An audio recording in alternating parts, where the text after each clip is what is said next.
The morning air bit at Hannah Mitchell's cheeks as she hurried down the busy sidewalk, her worn leather boots splashing through puddles left by the night's rain. She checked her watch, 7:45 a.m. 15 minutes to make it to Vertex Innovations, where she'd been working as an administrative assistant for the past 8 months. The job wasn't glamorous, but it paid the bills and provided health insurance for her 10-year-old son, Tyler. "Excuse me," she mumbled, as she sidestepped a group of tourists gawking at the city skyline. Her phone buzzed in her pocket. Mrs. Patel, Tyler's babysitter, was running late again. Hannah's heart sank. She had a department meeting at 8:30 sharp, and her boss, Richard Morrow, had already warned her twice about tardiness. Single parenthood was a constant balancing act, and lately it felt like she was performing without a safety net. 20 blocks away, in a sleek penthouse overlooking the city, Benjamin Crawford stood at his floor-to-ceiling windows, watching the same rain that Hannah was rushing through. The skyline of steel and glass spread before him like a kingdom, with the Vertex Innovations Tower standing tallest among them. His reflection stared back at him, perfectly tailored suit, styled salt and pepper hair, the Rolex on his wrist catching the light. At 42, he had everything most men dreamed of: wealth, power, respect. Everything except what mattered most. His gaze drifted to the framed photograph on his desk, Claire, her eyes crinkled with laughter, hair blowing in the wind during their last vacation together before the accident 4 years ago. The penthouse felt especially empty this morning. Benjamin's fingers traced the edge of the frame. Another day, another battle. His voice barely a whisper in the cavernous space. He made a sudden decision. Instead of calling his driver, he would walk to the office. The board meeting wasn't until 10 a.m., and he needed to clear his head before facing them. Their demands to cut 200 jobs to boost quarterly profits went against everything he believed in. But as CEO, he was caught between shareholder expectations and his own moral compass. As Benjamin's private elevator descended to the lobby, Hannah turned the corner onto Maple Street, picking up her pace. That's when she heard a sharp screech of tires, followed by a dull thud and a groan. 20 yards ahead, a man lay crumpled on the sidewalk, his expensive-looking briefcase spilled open beside him. The culprit, a delivery bike, sped away without stopping, the rider looking back with panic on his face. For a split second, Hannah hesitated, glancing at her watch again. 7:48 a.m. She bit her lip, looking from the injured man to the direction of her office building, visible just 3 blocks away. Richard's cold voice echoed in her mind. "3 tardies equals grounds for termination, Ms. Mitchell. That's company policy." But the man was clearly in pain, clutching his ankle. "Sir, are you all right?" Hannah knelt beside him, her immediate concern overriding her anxiety about being late. He was well-dressed with intelligent blue eyes, now clouded with pain, and a jaw clenched tight to hold back another groan. "I'm fine." He winced, attempting to stand before falling back with a sharp intake of breath. "My ankle." Hannah noticed how his right foot twisted at an unnatural angle. "You need medical attention. I'm calling an ambulance." "No ambulance," the man insisted, his voice strained but authoritative. "I have a meeting I can't miss." Hannah almost laughed at the irony. "With respect, sir, you can't even stand." His piercing blue eyes met hers, creating a strange moment of connection that made her breath catch. There was something familiar about him, but she couldn't place it. "I'll manage." He tried again to rise, only to collapse against the brick wall behind him, his face now pale beneath his light tan. "Look, I'm already late for work myself, but I can't leave you like this," Hannah said, dialing 911 despite his protests. After explaining the situation to the dispatcher, she helped gather the scattered papers from his briefcase. The letterhead caught her eye. Benjamin Crawford, Chief Executive Officer, Vertex Innovations. Her heart stuttered. "You work at Vertex, I do too." Benjamin Crawford nodded, grimacing as he shifted position. Hannah swallowed hard. She'd never met the CEO in person. He worked on the top floor and rarely interacted with lower-level employees. In the company directory photo, he had been clean-shaven with shorter hair. This man looked more rugged, with light stubble and slightly longer hair, but the eyes were unmistakable. "I work there too," she said quietly. "Administrative assistant in marketing." Something flickered across his face, recognition, perhaps, or simply pain. "What's your name?" "Hannah Mitchell." Before he could respond, the ambulance arrived, its siren cutting through the morning bustle. The paramedics efficiently assessed Benjamin's injury, confirming Hannah's suspicion of a broken ankle. As they prepared to load him into the ambulance, He grabbed Hannah's wrist. "Thank you," he said. Most people would have walked by. His fingers were warm against her skin, the unexpected touch sending a jolt through her. Hannah nodded, acutely aware that it was now 8:10 a.m. Her department meeting was in 20 minutes, and Richard Morrow was notorious for his intolerance of excuses. "I hope you feel better soon, Mr. Crawford." "Ben," he corrected, then winced as the paramedics lifted the stretcher. Would you mind coming with me, just until they get me settled? I hate hospitals." Hannah hesitated. This request would certainly cost her job. But the vulnerability in the CEO's eyes so at odds with the powerful executive she'd imagined him to be tugged at her. Plus, how could she say no to the man who ultimately signed her paychecks? "Okay," she said, climbing into the ambulance after him. She sent a quick text to her coworker, Diane, asking her to tell Richard she'd be late due to an emergency. The response came almost immediately, a simple grimacing emoji. Not promising. In the ambulance, Benjamin tried to call his assistant, but couldn't reach her. Hannah noticed how his jaw tightened with each bump in the road, though he made no sound. His expensive suit was stained with coffee and dirt, his composed CEO image literally and figuratively disheveled. Somehow it made him more human. "Why were you walking?" Hannah asked, trying to distract him from the pain. "Doesn't the CEO get a car service or something?" A ghost of a smile touched his lips. "Needed some fresh air. Big board meeting today." He paused, studying her. "Why did you stop? Most wouldn't." Hannah shrugged, uncomfortable under his intense gaze. "It's what people should do, isn't it? Help when someone's hurt." "Should, yes, do rarely." His eyes held hers for a moment longer than necessary. At the hospital, things moved quickly. Ben was taken for x-rays while Hannah sat in the waiting room nervously checking her phone. 8:45 a.m. Her meeting had started 15 minutes ago, and Diane had responded with another grim emoji. Richard was furious. Hannah considered leaving, but felt oddly responsible for seeing this through. It wasn't every day you helped the CEO of your company after a bike accident. Maybe there would be some goodwill that could save her job. If not, at least she'd done the right thing. By 9:30 a.m., Ben was diagnosed with a clean break that required a cast but no surgery. Hannah stayed, helping him fill out paperwork and contact his assistant, Patricia Winters, who sounded both concerned and slightly exasperated on the phone, as if this wasn't the first time Ben had disrupted schedules with unexpected behavior. "You should go," Ben said as the nurse finished putting on his cast. "You've done more than enough." Hannah nodded, gathering her purse. "I hope your ankle heals quickly." The clock on the wall showed 10:15 a.m. She was now officially almost 2 hours late. "Hannah," Ben called as she reached the door. "Thank you. Truly, not many people would sacrifice their time for a stranger." She smiled, though anxiety churned in her stomach. It was the right thing to do. When Hannah finally arrived at Vertex at 10:30 a.m., Richard Morrow was waiting by her desk, arms crossed and face thunderous. Diane shot her a sympathetic look from across the office. Richard's thinning hair seemed to vibrate with anger. His perpetual scowl deepened into furrows that aged his 52 years into 70. "My office, now!" Richard barked, turning on his heel. Hannah felt the eyes of her co-workers on her back as she followed him chin high despite her racing heart. Behind the closed door, Richard didn't bother with pleasantries. "This is the third time you've been late this month, Hannah." "I know, but there was an emergency." "There's always an emergency with you," he cut her off. "Single parents always have excuses. I run a department, not a charity." Hannah's cheeks burned with indignation. "That's not fair. I've never missed a deadline." "Company policy states 3 tardies equals grounds for termination," Richard said coldly, sliding a paper across the desk. "I've already processed your severance." Hannah stared at the termination notice, her vision blurring. How would she pay rent, Tyler's school fees, his asthma medication? The walls of the small office seemed to close in the air, suddenly thin. "You can't, this wasn't." She took a deep breath, forcing composure. "I was late because I was helping Benjamin Crawford after he was injured on the street. He broke his ankle. I accompanied him to the hospital." Richard's expression shifted to disbelief, then suspicion. "You expect me to believe you were with the CEO? That's a creative excuse, I'll give you that." "It's the truth. Call the hospital if you don't believe me." "Ms. Mitchell, clear out your desk by noon." Richard's tone left no room for discussion.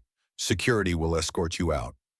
As Hannah packed her meager belongings into a cardboard box, a strange calm settled over her. She had helped someone in need. Consequences be damned. If that cost her a job where her supervisor couldn't understand basic human decency, perhaps it wasn't the right place for her anyway. The elevator ride down was the longest of her life. Hannah clutched her box, 5 framed photos of Tyler, a small potted succulent, and a coffee mug with "World's Best Mom" painted in Tyler's wobbly handwriting. 8 months of employment reduced to a box she could barely fill. Outside, the late morning sun momentarily blinded her after the fluorescent lights of the office. Her phone rang. It was Mrs. Patel. "Hannah, dear, is everything okay? You usually call when you get to work." Hannah swallowed the lump in her throat. "I'm actually not at work anymore, Mrs. Patel. I got fired." There was a pause on the other end. "Oh my goodness. What happened?" Hannah explained briefly while navigating toward the bus stop. She couldn't afford a rideshare today, or maybe any day in the near future. "That's terrible," Mrs. Patel exclaimed.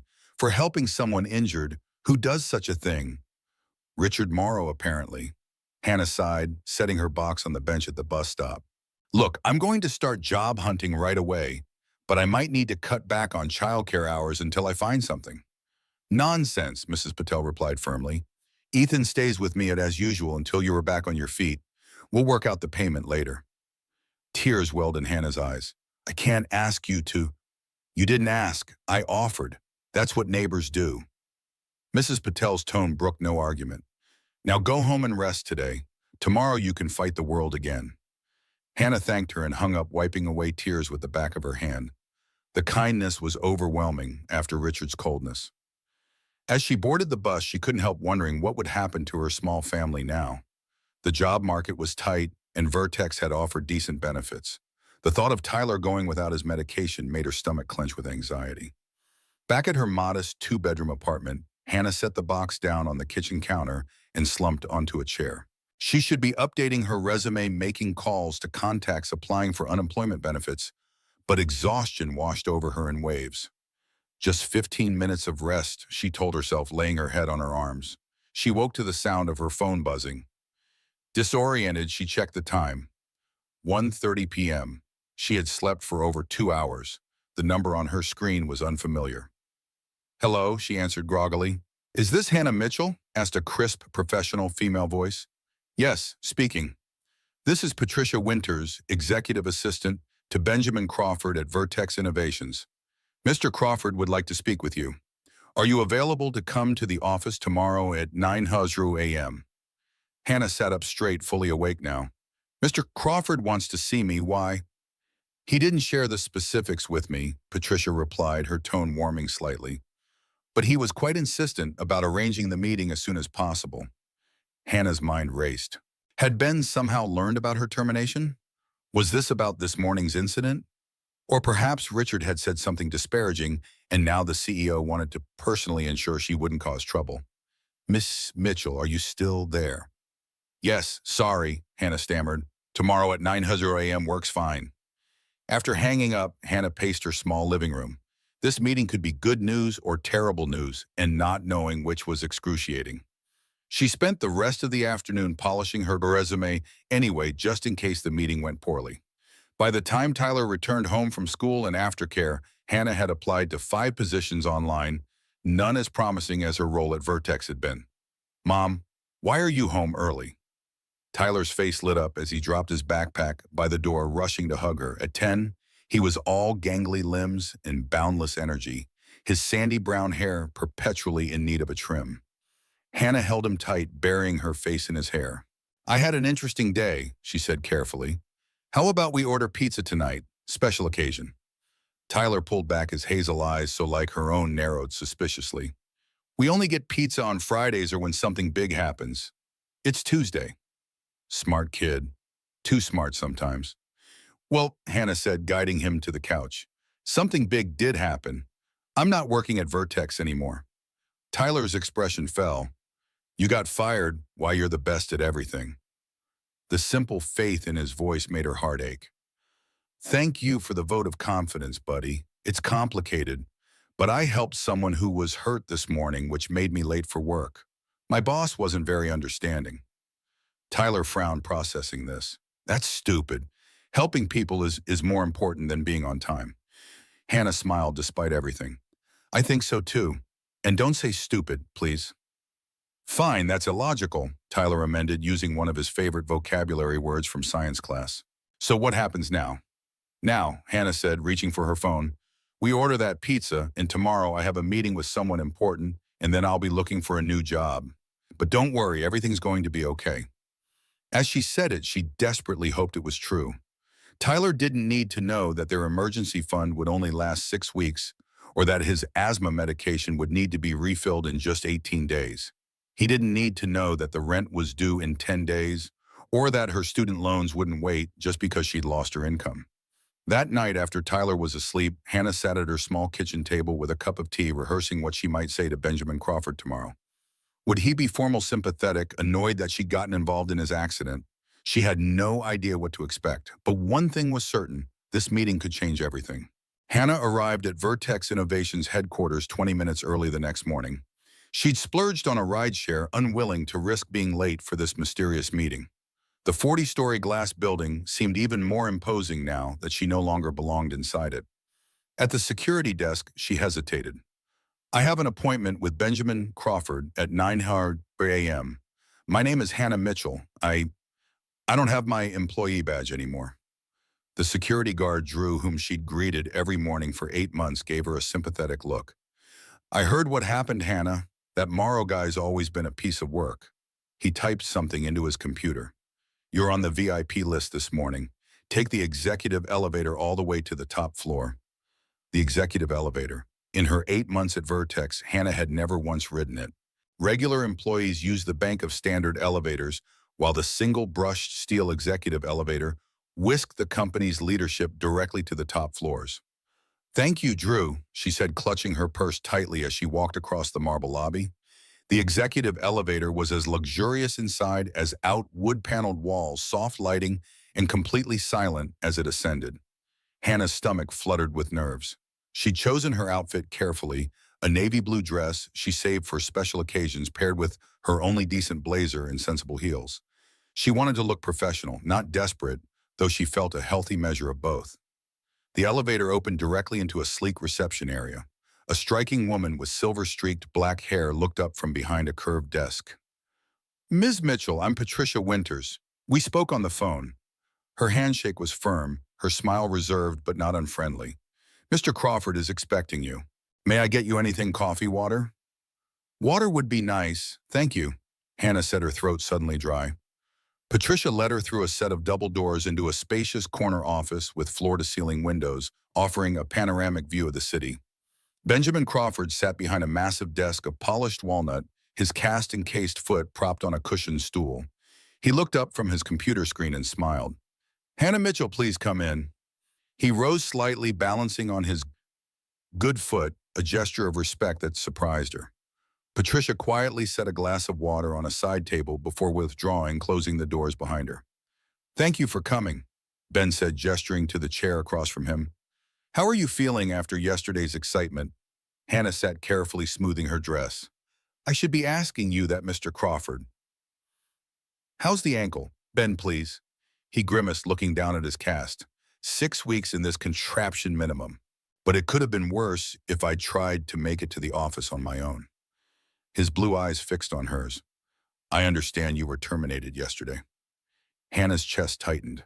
So he did know. Yes, because I was late helping you. That was the official reason. Though there were contributing factors, Ben prompted. Hannah hesitated. Bad-mouthing her former supervisor to the CEO seemed unwise, even in these circumstances. I'm a single parent, she finally said. My son Tyler is 10. Sometimes childcare issues make punctuality challenging. Mr. Morrow isn't particularly sympathetic to those situations. I see. Ben made a note on a pad beside him. Tell me about yourself, Hannah. How long have you been in administrative work? Was this a job interview? Hannah's confusion must have shown on her face because Ben smiled. Humor me. Over the next 20 minutes, Ben asked about her education, community college degree, in business administration, her work history, mostly administrative roles with a brief stint in retail, and her long-term career goals, stable employment with growth potential in operations management. Hannah found herself speaking more candidly than she'd planned, drawn out by Ben's genuine interest and thoughtful questions. "And what about Tyler?" Ben asked, surprising her with the personal turn. "Tyler is—" Hannah smiled, her eyes softening. "He's brilliant, science-obsessed, builds robots out of cardboard boxes. He wants to be an engineer or an astronaut, or both depending on the day."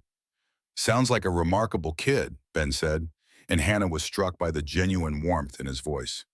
"Does he have any health issues I should be aware of?" The question caught Hannah off guard. "He has asthma. It's usually well controlled with medication, but—" She trailed off, wondering why she was sharing this with her former employer's CEO and why he would need to know. Ben nodded, making another note. "I appreciate your candor, Hannah. Now I've kept you in suspense long enough." He sat back, folding his hands on the desk. "I owe you an apology and a debt of gratitude. Your assistance yesterday went far beyond what most would offer a stranger." "Anyone would have helped," Hannah demurred. "We both know that's not true," Ben countered gently. "I watched at least 5 people walk past before you stopped. That says something about your character." He leaned forward. "I've looked into the circumstances of your termination." Richard Morrow exceeded his authority. "Company policy allows for managerial discretion in cases of documented emergencies, which yours certainly was." His expression hardened slightly. "Furthermore, his comments about single parents were inappropriate and contrary to our corporate values." Hope fluttered in Hannah's chest. "Does that mean—" "I'd like to offer you a position," Ben said, but held up a hand as Hannah's face lit up. "Not your old job, something different." "Different how?" Hannah asked cautiously. "I need an executive assistant," Ben explained. "Patricia's being promoted to operations director next month, a move that's been in the works for some time. The role would involve managing my schedule, coordinating with department heads, some travel arrangements, and generally keeping me organized." Hannah blinked rapidly, trying to process this. "But I don't have experience as an executive assistant." "You have administrative experience, people skills, and most importantly, sound judgment in a crisis," Ben countered. "The rest can be learned. Patricia would train you thoroughly before her promotion takes effect." "The salary," Hannah began tentatively, "would be commensurate with the position's responsibilities," Ben assured her. "Roughly double what you were making in marketing, plus improved benefits and greater schedule flexibility for those inevitable childcare emergencies." Hannah's mind reeled. Double her previous salary would transform her financial situation entirely. Tyler's medical needs, the rent, maybe even moving to a better school district, suddenly all seemed within reach. "Why me?" she asked, finally unable to contain her bewilderment. "You must have dozens of qualified candidates within the company." Ben leaned back in his chair, studying her for a moment. "Do you know what I value most in my team? Hannah, it's not fancy degrees or technical brilliance, though those have their place. It's character integrity, the courage to do the right thing even when it's inconvenient or costly." He gestured to his ankle. "Yesterday morning you demonstrated those qualities in abundance." Hannah felt warmth rise to her cheeks. "I appreciate your confidence, but—" "There's more," Ben interrupted, his expression growing more serious. "What I'm about to share isn't public knowledge yet." He pushed a folder across the desk. "Vertex is launching a philanthropic initiative next quarter. The Vertex Foundation will focus on supporting single parents in the workforce through scholarships, childcare subsidies, and professional development programs." Hannah opened the folder to find preliminary marketing materials for the foundation, complete with mission statement and program outlines. "I'd like you to serve as the foundation's liaison in addition to your executive assistant duties," Ben continued. "Your personal experience would be invaluable in shaping programs that actually meet the needs of the families we aim to serve." The opportunity before her seemed almost too perfect: a substantial raise, meaningful work flexibility for Tyler's needs, and a chance to help others facing the same challenges she'd encountered. Yet something nagged at her. "This is incredibly generous," she said carefully, "but I can't help wondering if this is, I don't know, charity because you feel obligated after what happened." Ben's expression softened. "It's not charity, Hannah. It's recognition of the qualities Vertex needs in its leadership team. The accident was unfortunate, but it revealed something valuable I might otherwise have overlooked." He smiled. "Consider it a mutually beneficial arrangement. I get an exceptional assistant with unique insights, and you get a position that recognizes your worth." Hannah took a deep breath. When would I start? How's tomorrow? Ben asked with a slight grin. Patricia's eager to begin training, and I could use the help navigating the office with this. He tapped his cast. Tomorrow would be perfect, Hannah replied, a smile breaking across her face.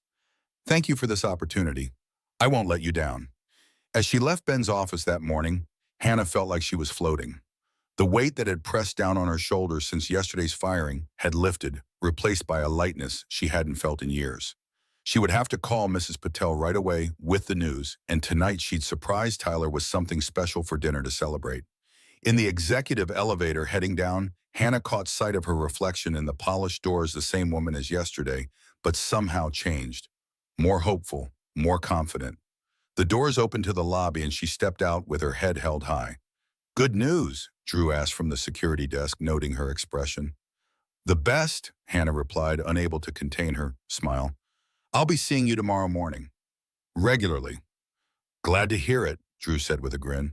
Always thought Morrow was an idiot. Outside, the rain had stopped and weak sunshine broke through the clouds. Hannah took a deep breath of the fresh air. Her phone buzzed with a text from Ben. Patricia will email the employment paperwork today. Looking forward to working with you. Such a simple message, but it represented a complete reversal of fortune. 24 hours ago, she'd been helping an injured stranger on the sidewalk. Now that stranger was her new boss, and her life had changed in ways she couldn't have imagined. Hannah decided to walk home savoring this moment of possibility. She passed the spot where she'd found Ben yesterday, just a patch of ordinary sidewalk, now no evidence of the encounter that had altered the trajectory of both their lives. What Hannah couldn't know as she walked home was that this chance encounter would do more than change her career trajectory. It would eventually transform Vertex's corporate culture, impact hundreds of struggling families, and forge a connection between her and Benjamin Crawford that neither could have anticipated when they met on that rain-slicked sidewalk. 3 months into her new position as Benjamin Crawford's executive assistant, Hannah barely recognized her life. Her tiny apartment had been traded for a sun-filled two-bedroom condo in a building with a doorman and a rooftop garden where Tyler could stargaze through his new telescope. Her daily commute now included a company car service, a necessity for the CEO's right hand, Ben had insisted, and her wardrobe had expanded to include tailored suits and designer shoes that Patricia had helped her select. Mom, watch this, Tyler called from their kitchen island, where he was conducting an experiment with baking soda and vinegar. His science kit, a gift from Ben, after Tyler aced his end-of-year exams, was spread across the granite countertop. Hannah smiled, setting down the Vertex Foundation proposal she'd been reviewing. That's amazing, buddy. Just remember to clean up when you're finished. The foundation had become her passion project. Working alongside Ben, she'd helped shape programs that would provide real support to families like hers, emergency childcare services, flexible work arrangements, mentorship opportunities. The initiative would launch officially next month, and Hannah would speak at the gala alongside Ben, sharing her story. Her phone chimed with a text from Ben. Need your help with the Westridge proposal. Dinner meeting at Romano's 7:00 p.m. Car will pick you up at 6:30. Mrs. Patel confirms she can watch Tyler. Hannah had grown accustomed to these last-minute requests. Ben respected her boundaries as a parent, but the nature of his position sometimes required evening work. Patel, now handsomely compensated as Tyler's official after-school caregiver, was always happy to extend her hours when needed. The transformation in Hannah's professional life had been remarkable. Under Patricia's tutelage, she'd quickly mastered the intricacies of corporate protocol, learned to anticipate Ben's needs, and built relationships with Vertex's senior leadership team. Richard Morrow had been quietly transferred to a subsidiary office in Omaha, a move Hannah suspected wasn't coincidental. What surprised her most, however, was the evolution of her relationship with Ben. What had begun as formal appreciation had developed into genuine friendship. They worked seamlessly together, often finishing each other's sentences in meetings. He valued her input on business decisions, and she admired his vision for the company. Tyler adored him, especially after Ben arranged a private tour of the local science museum's robotics exhibit. Rumors, of course, had circulated through Vertex's gossip channels. Some speculated that Hannah had somehow manipulated Ben during his moment of vulnerability. Others suggested a more romantic connection. Hannah ignored the whispers, focusing instead on proving her worth through impeccable work. At precisely 6:30 p.m., Hannah kissed Tyler goodbye and descended to the waiting town car. The driver, Marcus, greeted her warmly. "Evening, Ms. Mitchell. We're picking up Mr. Crawford first this time." Hannah nodded, settling into the leather seat. She reviewed her notes on the West Ridge proposal, a potential partnership with a major tech firm that would expand Vertex's market reach considerably. When the car pulled up to Ben's brownstone, 15 minutes later, she was fully prepared for the evening's discussion. Ben emerged from his front door leaning slightly on his cane. The cast had come off 2 weeks ago, but his physical therapist had recommended the cane for another month. Despite this concession to his injury, he cut an impressive figure in his charcoal suit and burgundy tie. "Sorry for the last-minute meeting," he said, sliding into the seat beside her. Gerald Westridge only had tonight available before he leaves for Tokyo. "It's no problem," Hannah assured him, passing him the tablet with her annotated version of the proposal. "I've highlighted the sections that needed clarification and added the financial projections you requested." Ben scrolled through her notes, nodding appreciatively. "This is excellent work, Hannah. I don't know how I managed without you." "Probably with a lot more coffee and a lot less sleep," she quipped. He laughed, and Hannah felt a now familiar warmth spread through her chest. She'd become adept at ignoring these feelings over the past months. The quickening of her pulse when he smiled at her, the pleasant flutter when their hands accidentally touched while reviewing documents. Professional boundaries were essential, especially given their history and respective positions at Vertex. Romano's, an upscale Italian restaurant downtown, was Ben's preferred venue for important business discussions. The maitre d' immediately escorted them to a private dining room where Gerald Westridge, a silver-haired man in his 60s, waited with two younger associates. "Ben, good to see you back on your feet," Gerald greeted, rising to shake hands. His gaze shifted to Hannah with undisguised curiosity. "Gerald, meet Hannah Mitchell, my executive assistant and our foundation's program director," Ben introduced. "She's been instrumental in developing the partnership framework we're discussing tonight." Hannah noted the subtle emphasis Ben placed on her dual role, establishing her presence as more than administrative support. It was one of many ways he consistently validated her contributions in professional settings. The dinner progressed smoothly through appetizers and main courses, with discussion flowing easily between technical specifications and market strategy. Hannah contributed when appropriate, her insights on implementation timelines particularly well received. As dessert was served, Gerald turned to Hannah with unexpected directness. "So, Ms. Mitchell, Ben tells me you came to Vertex from rather unusual circumstances. Something about rescuing him on the street." Hannah tensed, sensing the implied diminishment in his tone. Before she could respond, Ben interjected smoothly. "Hannah demonstrated exceptional judgment and compassion that morning, qualities she brings to every aspect of her work at Vertex. The company is fortunate that our paths crossed, however unconventionally." Gerald studied them both for a moment, then nodded. "Fortune favors the bold, they say." He raised his glass. "To a partnership that will benefit us both substantially." The deal was effectively sealed. As they left the restaurant 2 hours later, Hannah felt a profound sense of satisfaction. The Westridge partnership would be transformative for Vertex, and she'd played a meaningful role in securing it. "That went better than expected," Ben remarked as they slid back into the town car. "Your suggestion about phased implementation addressed Gerald's main concern. He's worried about disrupting his existing systems." "The phased approach gives his team time to adapt," Hannah observed. Ben nodded, his expression thoughtful. "Your ability to read people is remarkable, Hannah. It's one of your greatest strengths." "Thank you," she said, suddenly aware of how close they were sitting in the dimly lit back seat. "I should probably review the foundation gala arrangements when we get back to the office." The event planner had questions about the seating chart. "It's nearly 10:00 p.m., Ben pointed out gently. "The seating chart can wait until morning. Let's get you home to Tyler." The car ride to Hannah's condo passed in comfortable silence. When they arrived, Ben insisted on walking her to the lobby, leaning only slightly on his cane. "Thank you for tonight," he said as they paused by the elevators. "Your contribution to the Westridge negotiation was invaluable." "Just doing my job," Hannah replied with a smile. Ben's expression grew serious.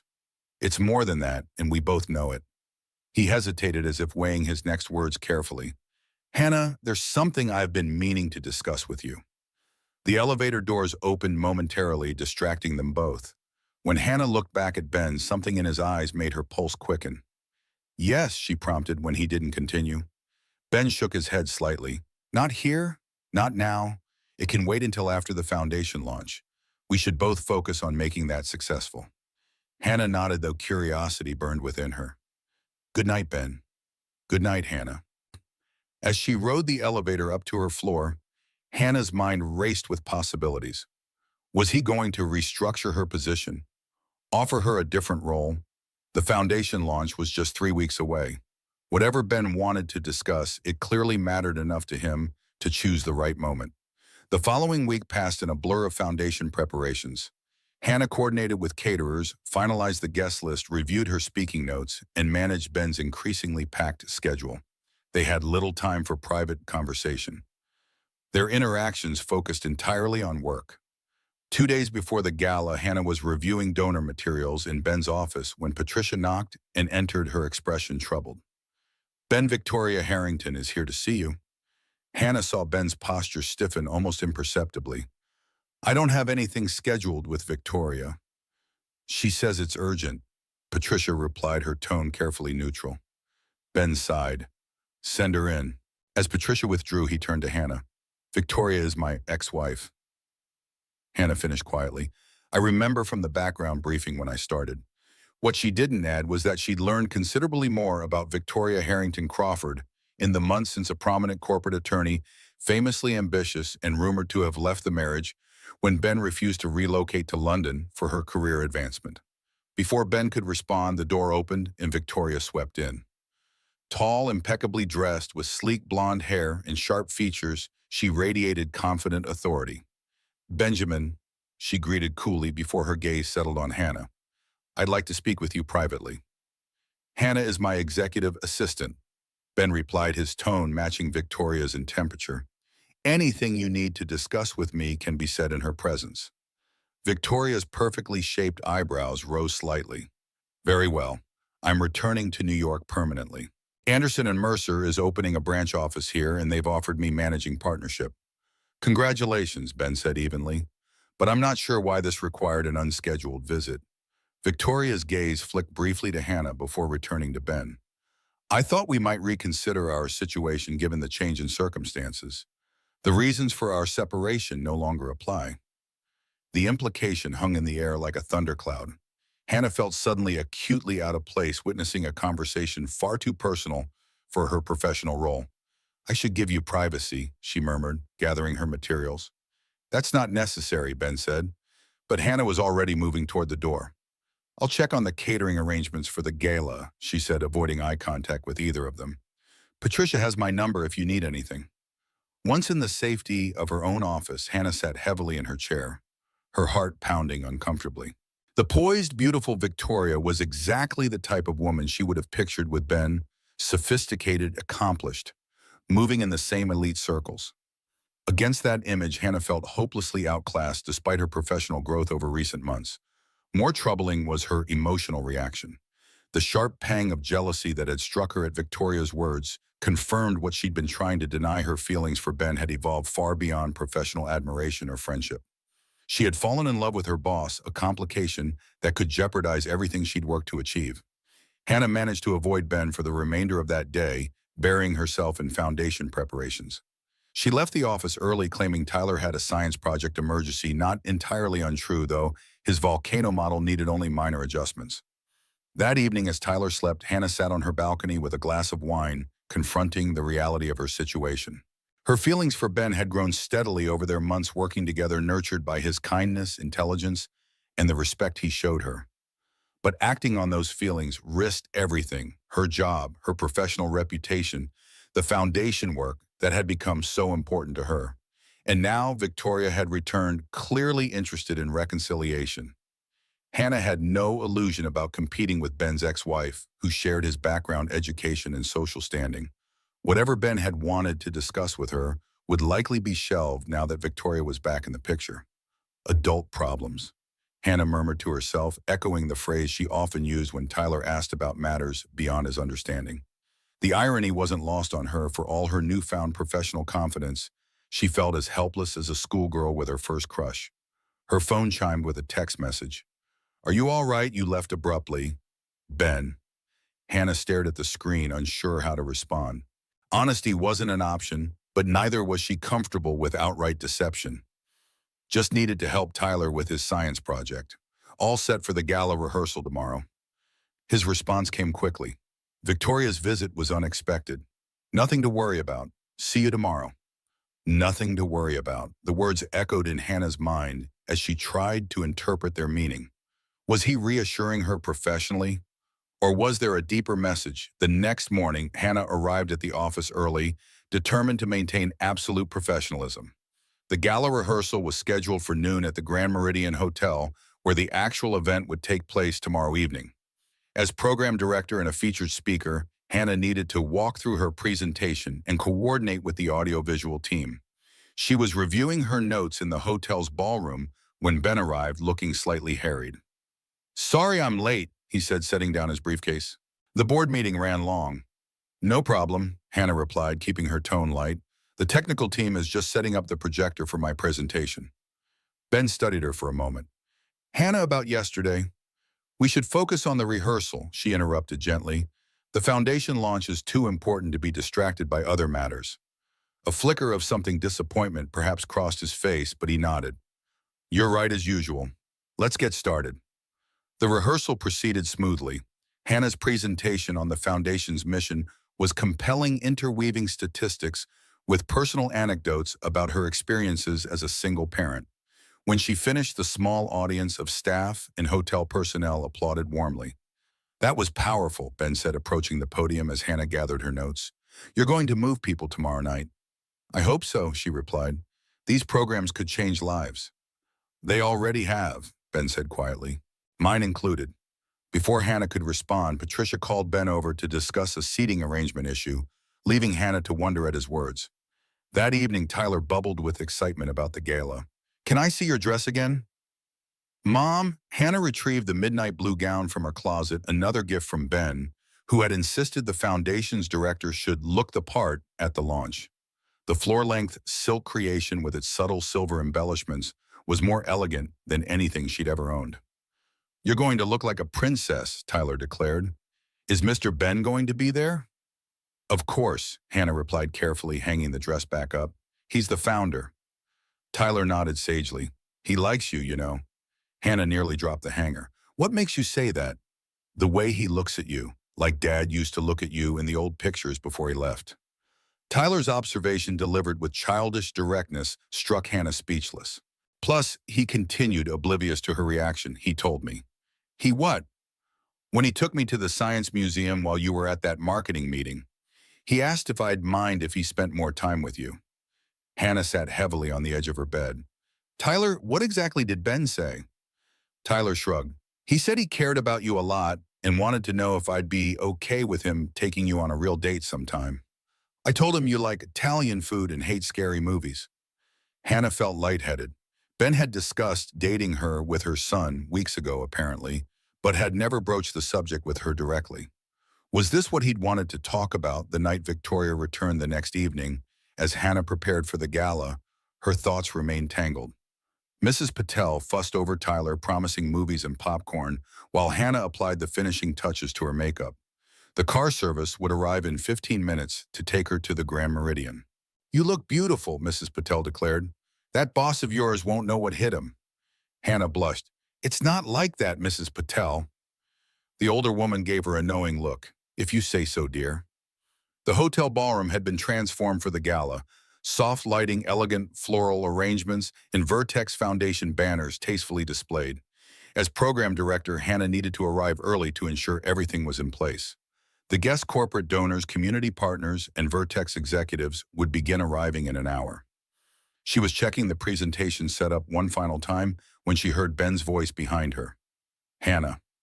She turned to find him standing in the ballroom entrance, impeccable in his tuxedo. His cane exchanged for a more formal walking stick with a silver handle. For a moment she couldn't speak, struck by how handsome he looked and the intensity of his gaze. The room looks perfect, he said, approaching her. As do you. Thank you. She managed, smoothing her already smooth gown nervously. Is Victoria attending tonight? The question slipped out before she could stop it. Ben's expression shifted to one of confusion. Victoria number, why would she? Hannah hesitated. I assumed since she's back in town that you might have reconciled. Understanding dawned on Ben's face. Is that why you've been avoiding me? He shook his head, a smile tugging at his lips. Hannah Victoria and I have been divorced for 3 years. Her return changes nothing. But she said the reasons for your separation no longer apply. Hannah pointed out, her heart racing.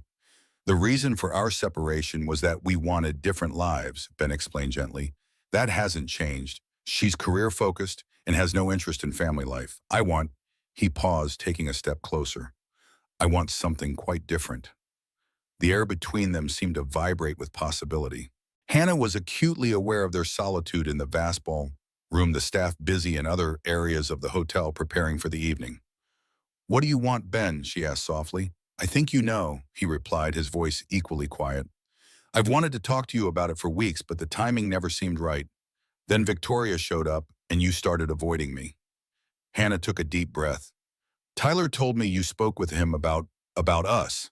Ben looked momentarily abashed. I should have talked to you first. That was presumptuous of me. It was, Hannah agreed, but also sweet. She met his gaze directly. Ben, we work together. You're my boss. The foundation is about to launch. There are 1,000 reasons why this is complicated. I know, he acknowledged. And if you tell me you're not interested, I'll never mention it again. We'll continue our professional relationship exactly as before. He took another step forward, close enough now that she could detect the subtle notes of his cologne. But if there's any chance you might feel the same way I do, I think we owe it to ourselves to explore that. In what way is that? Hannah asked, her voice barely above a whisper. Ben reached for her hand, holding it gently between both of his. I'm falling in love with you, Hannah Mitchell. Not because you helped me when I was injured, though I'll always be grateful for that, but because of who you are, your intelligence, your kindness, your strength, the way you advocate for Tyler and others like him, the way you challenge me to be better. Hannah's breath caught in her throat. Ben, The ballroom doors swung open as the catering staff arrived with trays of champagne flutes. Ben reluctantly released her hand, stepping back slightly as the workers efficiently arranged the glasses on nearby tables. We should finish this conversation later, Hannah said, composing herself with effort. The guests will be arriving soon. Ben nodded, though reluctance was evident in his expression. Tonight after the event, dinner just the two of us. Hannah smiled, a warmth spreading through her chest that had nothing to do with nervousness. I'd like that. The gala unfolded beautifully. Hannah's presentation received a standing ovation, moving several potential donors to increase their pledge contributions on the spot. The foundation was officially launched with twice the initial funding target secured, ensuring programs could begin immediately in multiple locations. Throughout the evening, Hannah was aware of Ben's gaze following her across the room as she worked the guests. Occasionally their eyes would meet, and the silent communication between them sent thrills of anticipation through her. As the event wound down, Ben approached her near the coat check where she was thanking the hotel's event coordinator. Ready for that dinner? He asked when they were alone. I've asked Marcus to bring the car around. Just let me check on Tyler first, Hannah replied, pulling out her phone. Mrs. Patel answered on the second ring. Everything is fine, dear. Tyler is sound asleep. Don't rush home. Enjoy your evening. There was a knowing tone in the older woman's voice that made Hannah blush. The restaurant Ben chose was small and intimate, tucked away on a quiet side street. The maitre d' led them to a private corner table dimly lit by candles. I've been wanting to bring you here for months, Ben admitted as they settled into their seats. Is that why you asked Tyler about Italian food? Hannah teased gently. Ben laughed. Busted. I wanted to be prepared. As they enjoyed their late dinner, conversation flowed easily between them, touching on the gala's success, future foundation plans, and eventually more personal topics. Hannah found herself sharing stories about Tyler's early years, the challenges and joys of raising him alone after his father abandoned them when Tyler was just 3. He's lucky to have you, Ben said, reaching across the table to take her hand. You're an extraordinary mother. What about you? Hannah asked. Did you and Victoria ever want children? A shadow crossed Ben's face. I did, she didn't. It became one of many incompatibilities we couldn't resolve. He hesitated, then added, I've always wanted a family. The more traditional aspects of success, the company, the financial security, they mean little without someone to share them with. The vulnerability in his admission touched Hannah deeply. And now, she asked softly, now I found someone who makes me believe it might still be possible. He replied, his gaze steady on hers. If she's willing to take a chance on a workaholic with a recently healed ankle and absolutely no sense of direction in grocery stores. Hannah laughed. That's oddly specific. Patricia may have mentioned the grocery store incident from last Christmas party shopping, Ben admitted with a grin.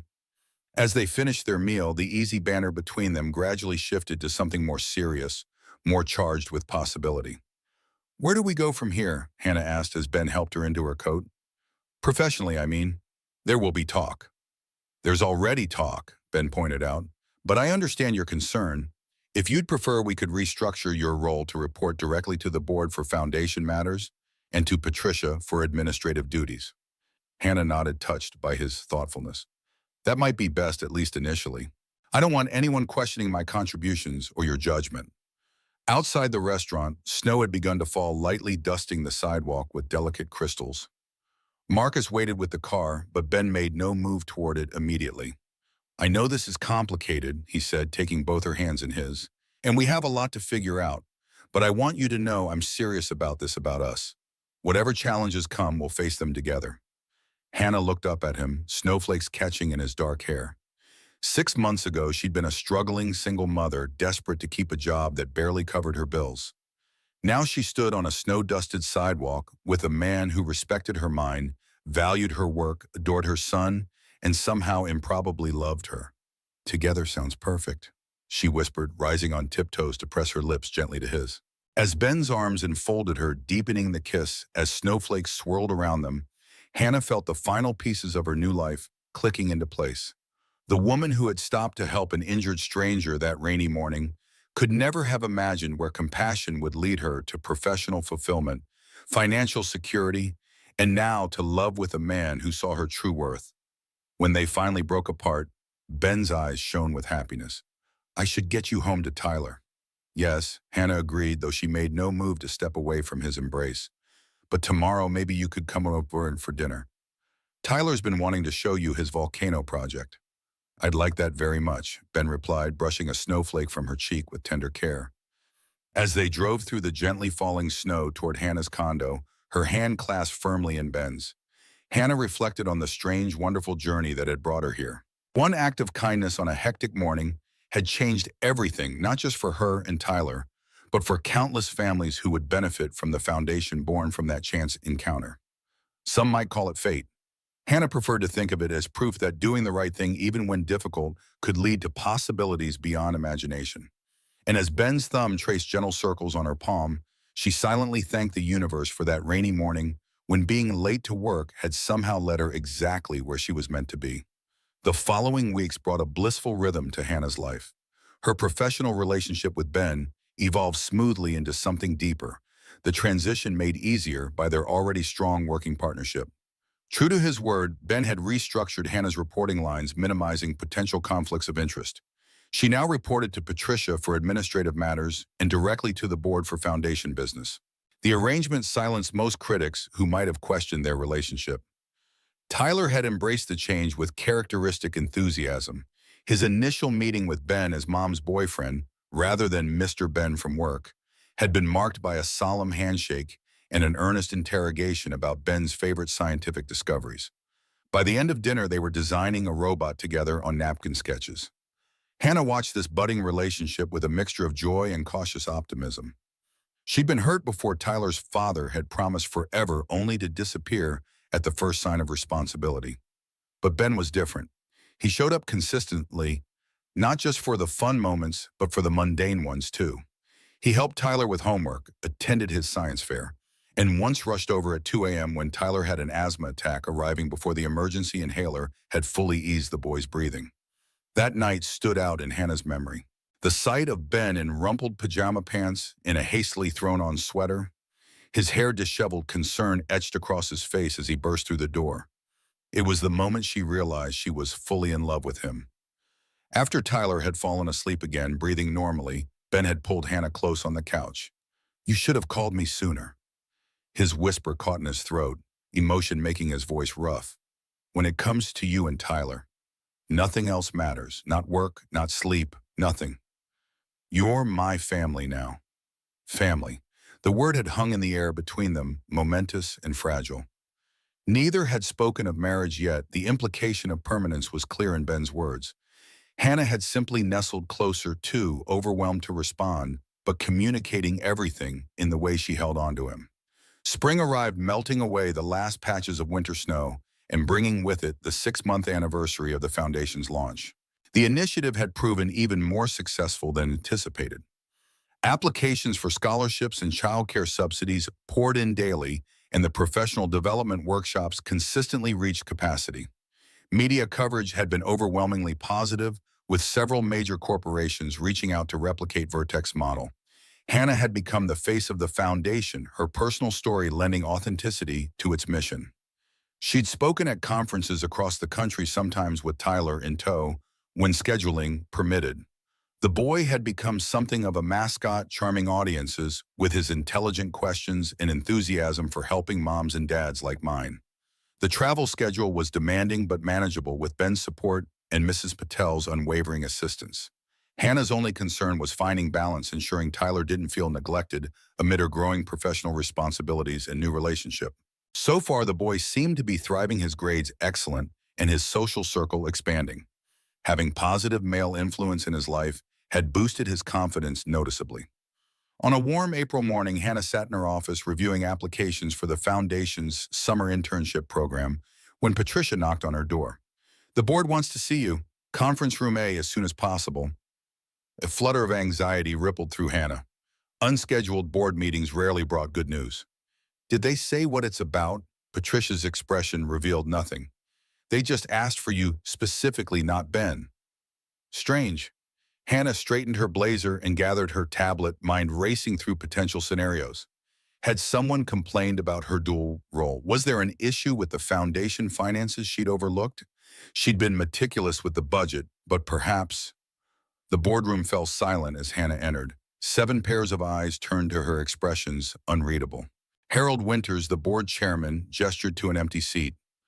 "Hannah, thank you for joining us on short notice." Hannah took the seat, maintaining a professional demeanor despite her racing heart. "Of course, how can I help?" Harold exchanged glances with the other board members before continuing. "We've been monitoring the foundation's progress closely. The results have exceeded expectations by every metric." Relief washed over Hannah, though caution kept her from fully relaxing. "I'm pleased to hear that. The team has been working incredibly hard." "Yes, and we recognize your personal contribution to its success," Harold continued, "which brings us to the purpose of this meeting.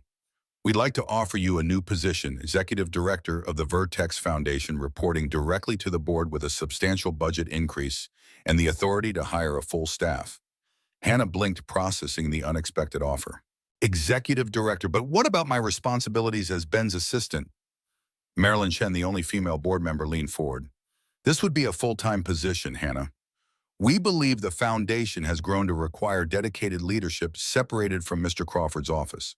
The foundation is becoming its own entity with potential to expand nationally." The implications swirled in Hannah's mind.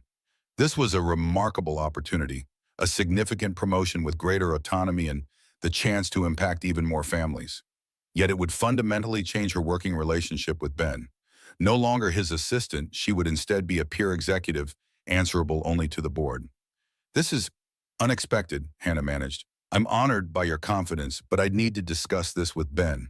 He and I have been developing the foundation's vision together." Harold nodded. "We anticipated that. However, we want to be clear that this offer comes from the board independently. Mr. Crawford was deliberately excluded from this discussion to ensure you understand this is about your merit, not your personal relationship." The subtext was clear. They were giving her an opportunity to establish her professional identity separate from Ben. It was both a vote of confidence and a subtle test. Would she make decisions independently, or would she defer to Ben in all things? "I appreciate that distinction," Hannah said carefully. "May I have 48 hours to consider?" "Of course," Harold agreed. "The official announcement wouldn't happen until next month anyway. Take the time you need." Hannah left the boardroom with her mind spinning. This opportunity represented everything she'd worked toward: recognition, advancement, meaningful work. Yet the timing complicated things. Her relationship with Ben had deepened considerably with unofficial discussions of moving in together. Would this change strain what they were building personally? She decided to wait until evening to discuss it with Ben, using the day to gather her thoughts. When she returned to her office, an email from Richard Morrow awaited in her inbox. Her former supervisor, now relegated to the Omaha office, had sent a terse message requesting a meeting during his upcoming visit to headquarters. The subject line read simply, "Unfinished business." Hannah's stomach tightened. Though Richard had no power over her now, his request stirred uncomfortable memories. What unfinished business could he possibly have? She briefly considered ignoring the message but decided against it. Better to address whatever grievance he harbored directly than allow it to fester. She replied with a brief professional note offering a 15-minute slot during his visit, copying Patricia to ensure the meeting would be documented. Whatever Richard wanted, she wouldn't face it alone or unprepared. That evening, Hannah prepared Tyler's favorite pasta dish while rehearsing how to present the board's offer to Ben. The promotion would mean more responsibility, potentially more travel, but also greater impact for the foundation they'd built together.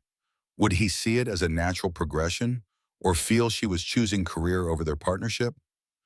The sound of Ben's key in the lock interrupted her thoughts. Over the past month, he'd taken to coming directly to her condo after work, and she'd given him a key to make it easier. The domesticity of the arrangement felt right, a natural evolution of their relationship. "Something smells amazing," Ben called out as he entered, setting down his briefcase. Tyler raced from his room to greet him with a flying hug that nearly knocked Ben off balance. Their ritual wrestling match commenced, ending only when Tyler declared victory by pinning Ben's shoulders to the carpet for a full 3 seconds. "You're getting stronger," Ben laughed, climbing to his feet and ruffling Tyler's hair. "Soon I won't stand a chance." Hannah watched from the kitchen doorway, heart full at the sight of them together. This was what family looked like: not perfect, not without challenges, but grounded in genuine affection and mutual respect. She almost didn't want to risk disrupting this fragile happiness with career complications. Later, after Tyler had gone to bed, Hannah and Ben sat on the balcony with glasses of wine, enjoying the mild spring evening. City lights sparkled below them, a constellation of human activity spread across the urban landscape. "The board offered me a position today." Hannah began, deciding directness was best. "Executive director of the Vertex Foundation, full-time with my own staff and budget."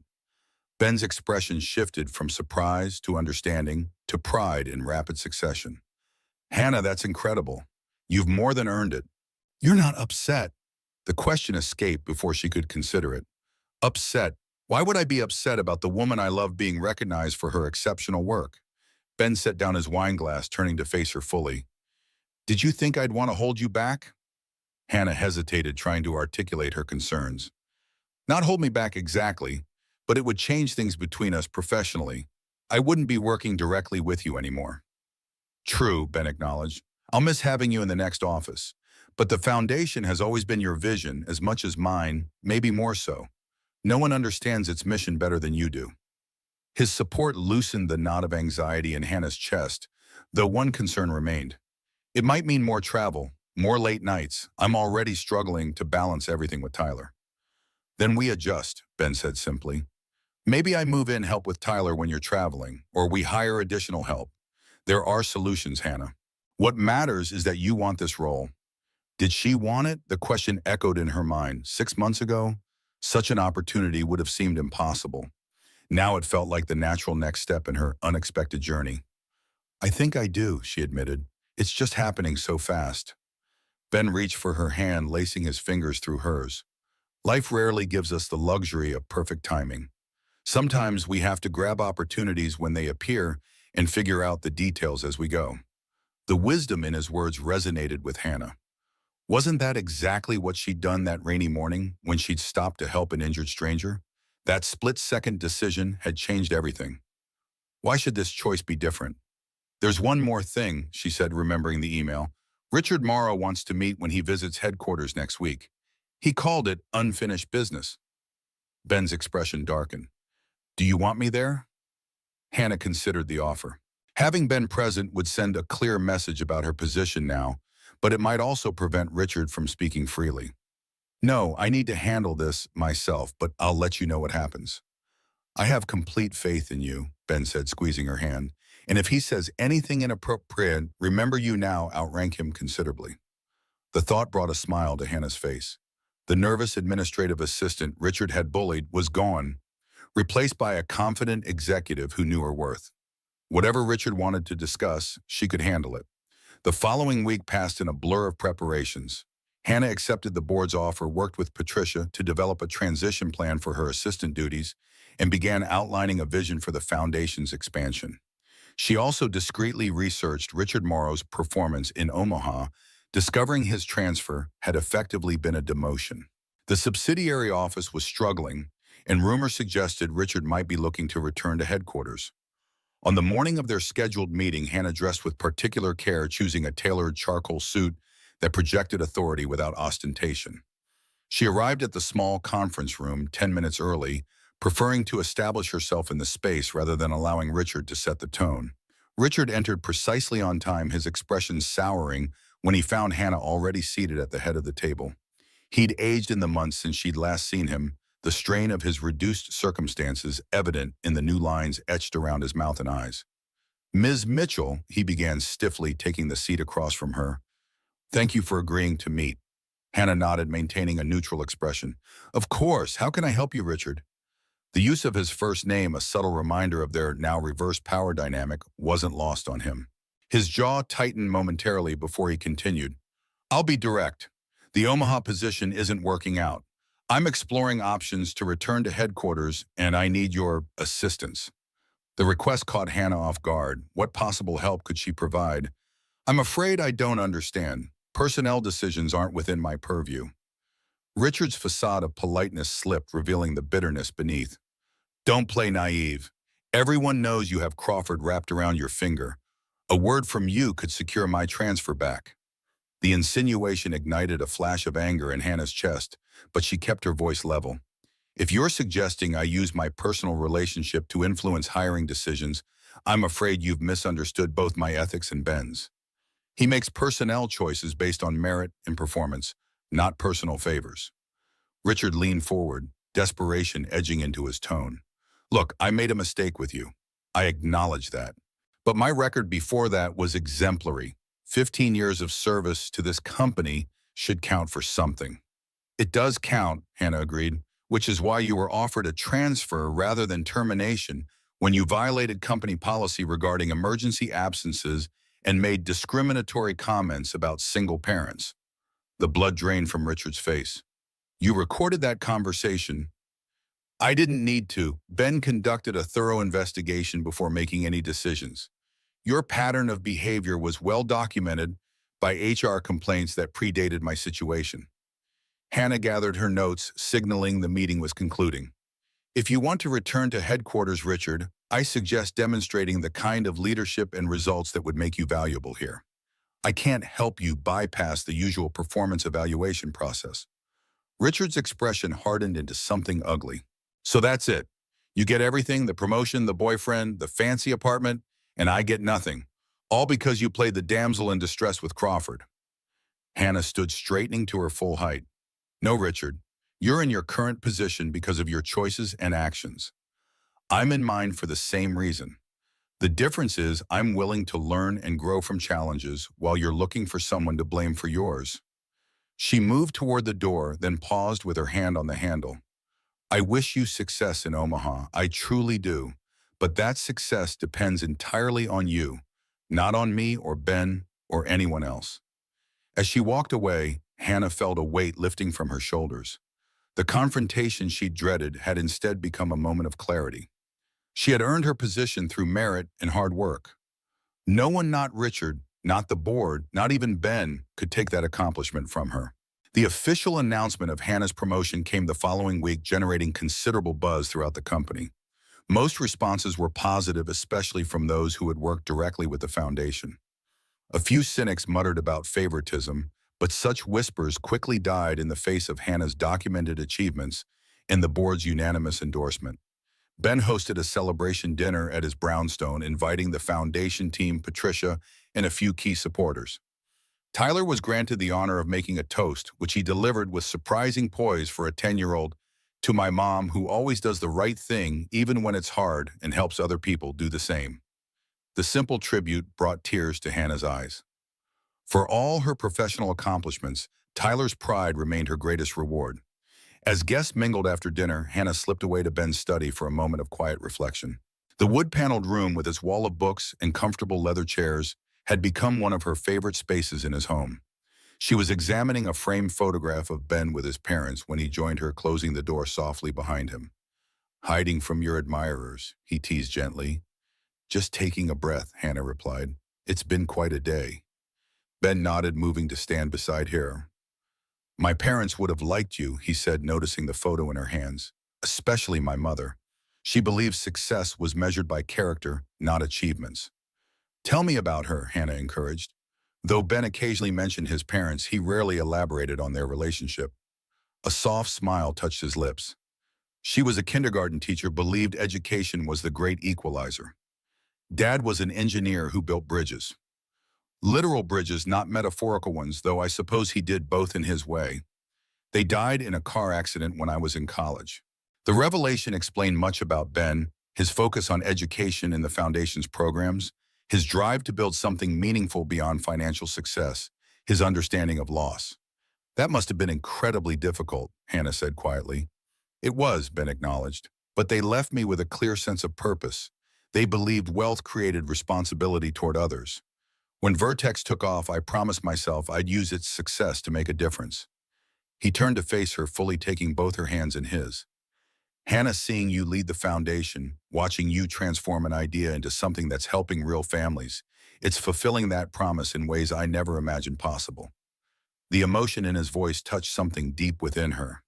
"I couldn't have done any of it without you believing in me." "That's where you're wrong," Ben countered gently. "You would have found your path eventually, with or without me. I just had the good fortune to be there when you did." There was something different in his manner tonight, a nervous energy beneath his usual confidence. Before Hannah could identify it, Ben reached into his pocket and withdrew a small velvet box.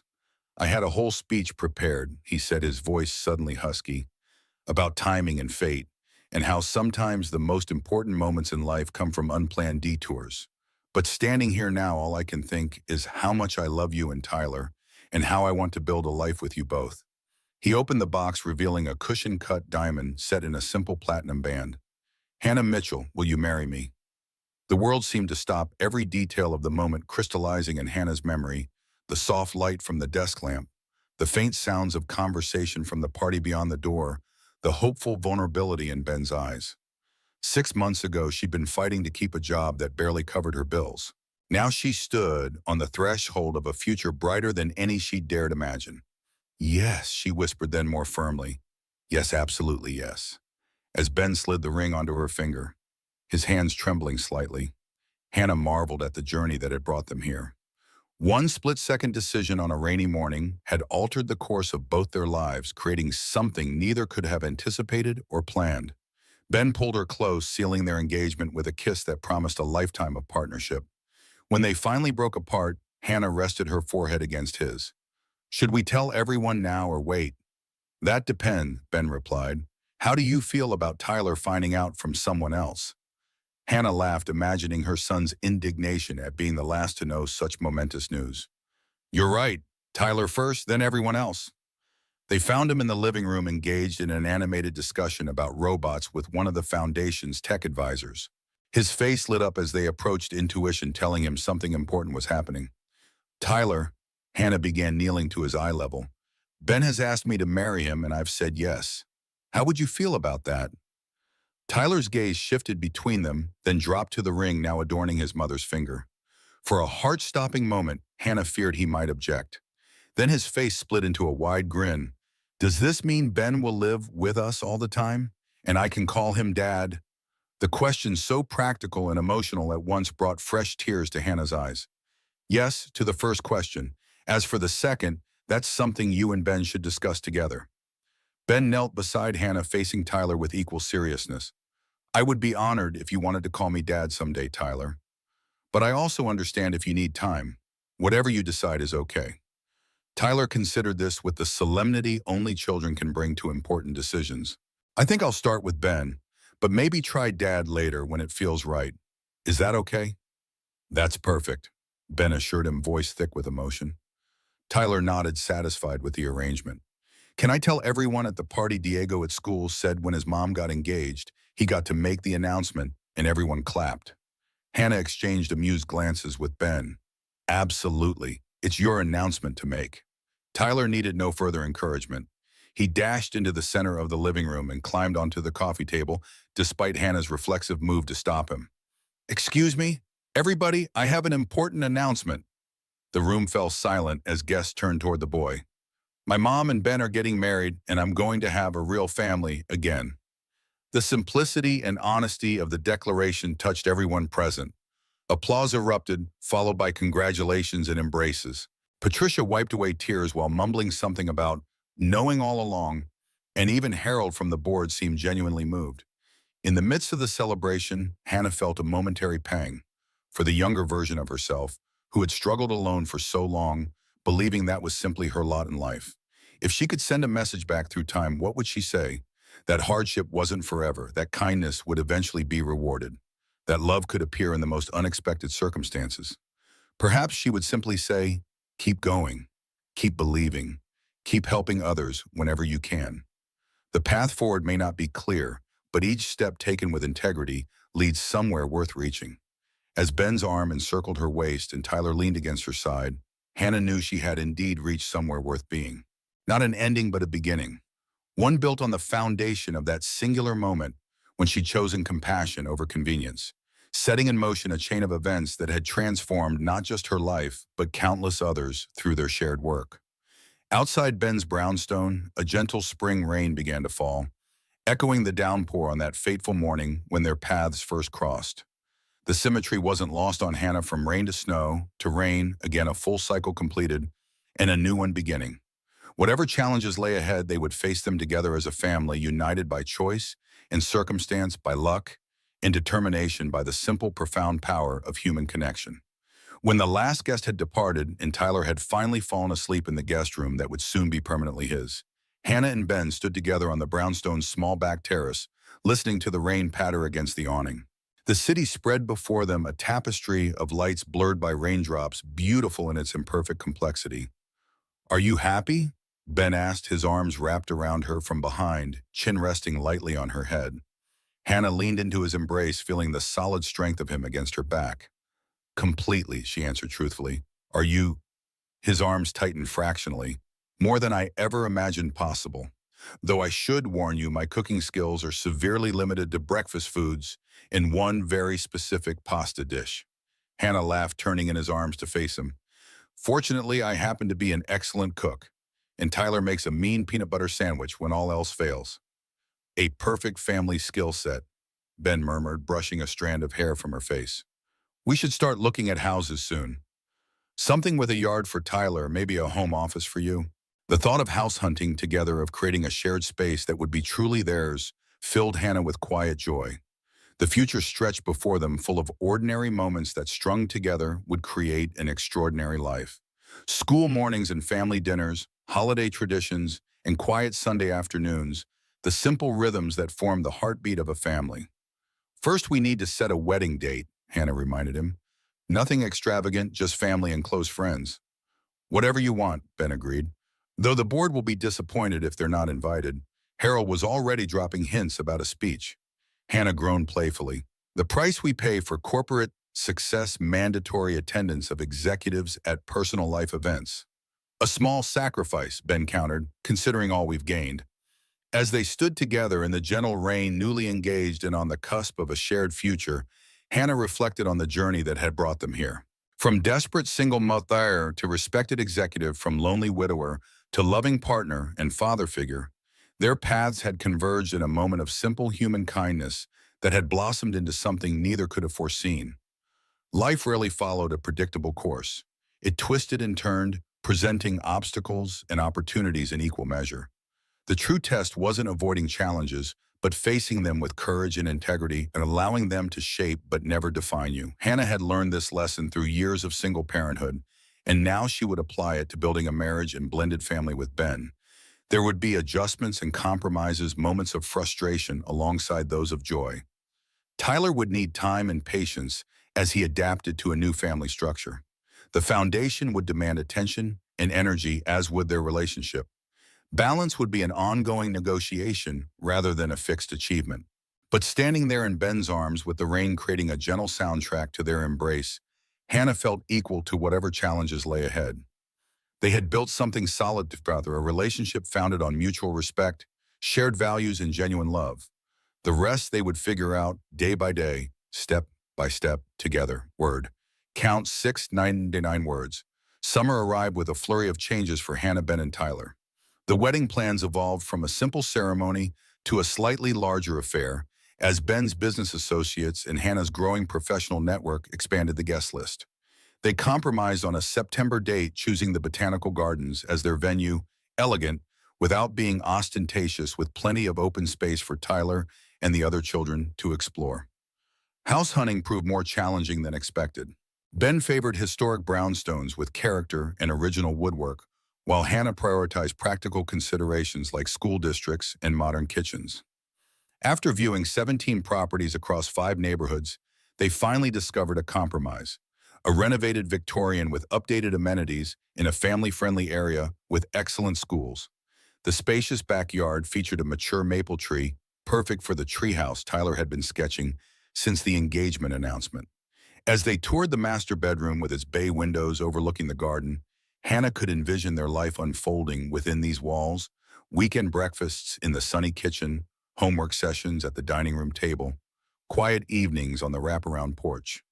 Ben seemed to read her thoughts, his fingers intertwining with hers as they stood in what would become their shared space. "This is it, isn't it?" His eyes crinkled at the corners, taking in her expression. Hannah nodded, emotions too complex for simple words. This house represented everything she'd once believed impossible: security, partnership, permanence.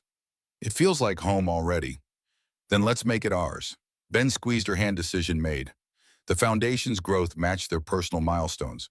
Under Hannah's direction, the initiative expanded to 3 additional cities, establishing partnerships with local businesses to create flexible employment opportunities for single parents. A scholarship program for vocational training launched in July, receiving twice the expected applications. National media took notice, with several outlets featuring profiles on Hannah and the Vertex model of corporate philanthropy. With success came scrutiny. A business journal published a piece questioning whether the foundation was genuinely charitable or merely an elaborate PR strategy for Vertex Innovations. The article implied Hannah's rapid rise might be attributed to her relationship with Ben rather than merit. Though factually inaccurate on several points, the piece stung, particularly its dismissal of Hannah's professional accomplishments. Ben was furious, ready to pull Vertex advertising from the publication's parent company, but Hannah counseled restraint. Responding defensively only validates their narrative. She argued during a tense dinner at her condo, "The foundation's results speak louder than any article." "They questioned your credentials, Hannah. They all but called you a gold digger." Ben's knuckles whitened around his fork. Anger barely contained. Hannah reached across the table, covering his hand with hers. "And anyone who knows me, anyone who matters, knows that's absurd. We don't need to dignify it with a response." Tyler, listening from his seat, piped up with unexpected wisdom. "My teacher says when someone says mean things that aren't true, it says more about them than about you." Ben's expression softened as he looked at the boy. "Your teacher is very smart, buddy. And so are you." Hannah marveled at Tyler's growth over these months, not just physical inches added to his height, but emotional maturity beyond his years. He'd adapted to their changing circumstances with remarkable resilience, embracing Ben's presence in their lives while maintaining his sense of identity. His only complaint about the upcoming move centered on leaving Mrs. Patel's building, though the discovery that she'd be joining them 3 afternoons a week as their after-school help had eased that transition. The incident with the journal article faded as wedding preparations intensified. Hannah divided her time between foundation responsibilities, house renovations, and matrimonial details. Despite her insistence on simplicity, decisions multiplied: flowers, music, menu options, seating arrangements. Ben offered to hire a wedding planner, but Hannah preferred handling the arrangements personally, wanting every element to reflect their shared vision. "You're stretching yourself too thin," Patricia observed one afternoon, finding Hannah reviewing seating charts during her lunch break. "The foundation won't collapse if you take a few days off to focus on your wedding." Hannah sighed, rubbing her temples where a headache threatened. "It's not just the foundation. Tyler starts soccer next week, the house closing is in 10 days, and the contractor just informed me the kitchen renovation will take 2 weeks longer than estimated." Patricia gently removed the seating chart from Hannah's hands. "Which is precisely why you need help. Delegation isn't admission of weakness, it's recognition of your humanity. You can't personally manage everything in your life without burning out." And the advice delivered with Patricia's characteristic blend of firmness and compassion penetrated Hannah's resistance. She'd spent so many years handling everything alone that accepting assistance still felt unnatural, almost like failure. But circumstances had changed. She had resources now, people willing to share her burdens. Perhaps it was time to let them. That evening, Hannah created a delegation plan. Ben would oversee the house renovations, liaising with contractors, and making decisions within agreed parameters. Patricia would coordinate wedding logistics, working from Hannah's approved choices. Hannah would focus on Tyler's adjustment to their upcoming changes and maintaining the foundation's momentum while scaling back her personal involvement in day-to-day operations. The relief was immediate and profound. Freed from constant logistical concerns, Hannah reconnected with the emotional significance of their impending union. She scheduled a special day with Tyler, visiting his new school and exploring the neighborhood that would soon be home. They finished with ice cream at a local parlor that would likely become a regular haunt. "Are you scared about all the changes?" Hannah asked as Tyler methodically worked his way through a triple scoop sundae. He considered the question with characteristic seriousness, spoon paused midair. "Not scared exactly, but sometimes it feels like everything is happening super fast, like we're on a roller coaster that keeps speeding up." Hannah nodded, recognizing her own feelings reflected in his analogy. "That's exactly how it feels to me, too. Good, but overwhelming. I like our new house, though, and my new school has a really cool science lab." Tyler swirled his ice cream thoughtfully. "Do you think my first dad would be mad about Ben?" The question caught Hannah off guard. Tyler rarely mentioned his biological father, who had vanished from their lives before the boy formed coherent memories. "I think he'd want you to be happy and cared for," she answered carefully. "Ben loves you and wants to be a good father to you. That doesn't erase your connection to your biological dad." Tyler nodded, accepting this assessment. "I decided I'm going to call Ben Dad after the wedding. It feels weird to have a new father but still call him by his name. Is that okay?" Tears pricked Hannah's eyes at the simple declaration. "That's more than okay, sweetheart. Ben will be honored." Their conversation shifted to lighter topics. The treehouse design, whether they could get a dog once settled possibly, and if his bedroom could be painted blue absolutely. Yet the exchange lingered in Hannah's mind, a reminder of how profoundly their lives had transformed in less than a year. Later that night, she shared Tyler's decision with Ben during their evening phone call. His voice caught with emotion. "I don't deserve him." "Yes, you do," Hannah countered firmly. "You've earned his trust by showing up consistently, by treating him with respect and genuine interest. That's exactly what he deserves in a father." The weeks before the wedding passed in a whirlwind of activity. The house closing proceeded smoothly, though renovation delays meant they wouldn't move in until after returning from their honeymoon. Hannah's foundation work received a boost when a major corporation announced a matching grant program inspired by the Vertex model. Even the weather seemed to cooperate, with forecasts promising a perfect September day for their garden ceremony. 3 days before the wedding, as Hannah reviewed final details with Patricia in her office, her phone rang with Tyler's school's number. Her stomach dropped. Midday calls from school rarely brought good news. "Mrs. Mitchell, this is Nurse Clemens. Tyler had an asthma attack during gym class. We've administered his emergency inhaler, but his breathing isn't improving as quickly as we'd like. We've called an ambulance as a precaution." Hannah's world narrowed to a single focal point, her son struggling to breathe, needing her. "Which hospital?" Her voice sounded distant to her own ears as the nurse provided details. Patricia, sensing the emergency from Hannah's expression, immediately took charge. "I'll call Ben and have him meet you there. Take my car. It's faster than waiting for a rideshare." Hannah navigated city traffic in a state of controlled panic, memories of Tyler's previous attacks flashing through her mind. Though generally well-managed, his asthma occasionally flared severely, especially during physical activity or emotional stress. Had the excitement about the wedding and move created additional strain? Had she been so focused on preparations that she'd missed warning signs? She arrived at the emergency room to find Ben already there, having left a board meeting the moment Patricia called. His presence anchored her amid the chaos of the hospital environment. Together, they navigated the intake process, providing medical history and insurance information with the efficiency of practice partners. The pediatric pulmonologist confirmed what Hannah had feared: a severe attack triggered by multiple factors: seasonal allergies, physical exertion, and likely stress from the upcoming changes. Tyler would need to remain overnight for observation and breathing treatments. In the pediatric ward, Tyler lay pale against white sheets, an oxygen monitor clipped to his finger, and an IV delivering medications to ease his labored breathing. Despite his obvious discomfort, he attempted a smile when he saw them. "Sorry about the bad timing." Hannah's heart constricted at his apology, so typical of her considerate child to worry about inconveniencing others, even while struggling for breath. "Nothing to be sorry for, sweetheart. That's what emergency inhalers and hospitals are for." Ben settled into the chair beside Tyler's bed, his presence solid and reassuring. "Your mom's right, and the only thing that matters right now is getting you better." Throughout the night, they maintained a vigil as Tyler's breathing gradually improved. Ben insisted Hannah take the reclining chair for brief periods of rest while he monitored Tyler's oxygen levels. They tag-teamed calls to the wedding vendors, postponing the ceremony indefinitely while Tyler's health remained uncertain. By morning, Tyler's condition had stabilized enough for the doctor to approve his release with an adjusted medication regimen and strict activity restrictions.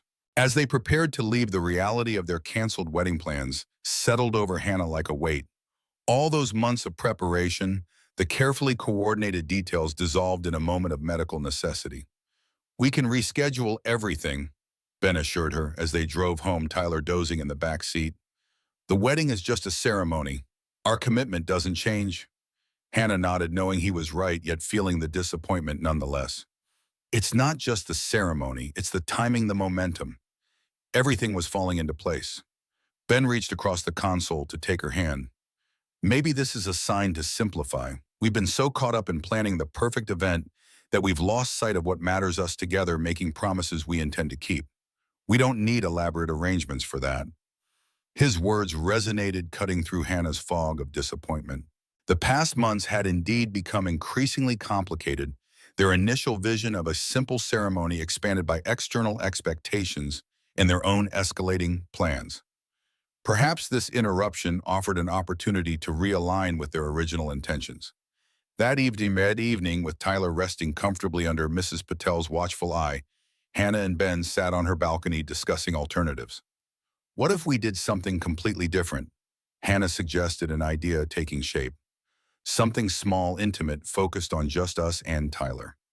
Ben leaned forward, intrigued. "What are you thinking?" "A ceremony at home, our new home, just family and closest friends. No vendors, no elaborate arrangements. We could still use the minister we chose, but simplify everything else." The more they discussed it, the more right it felt. Their home represented their future together.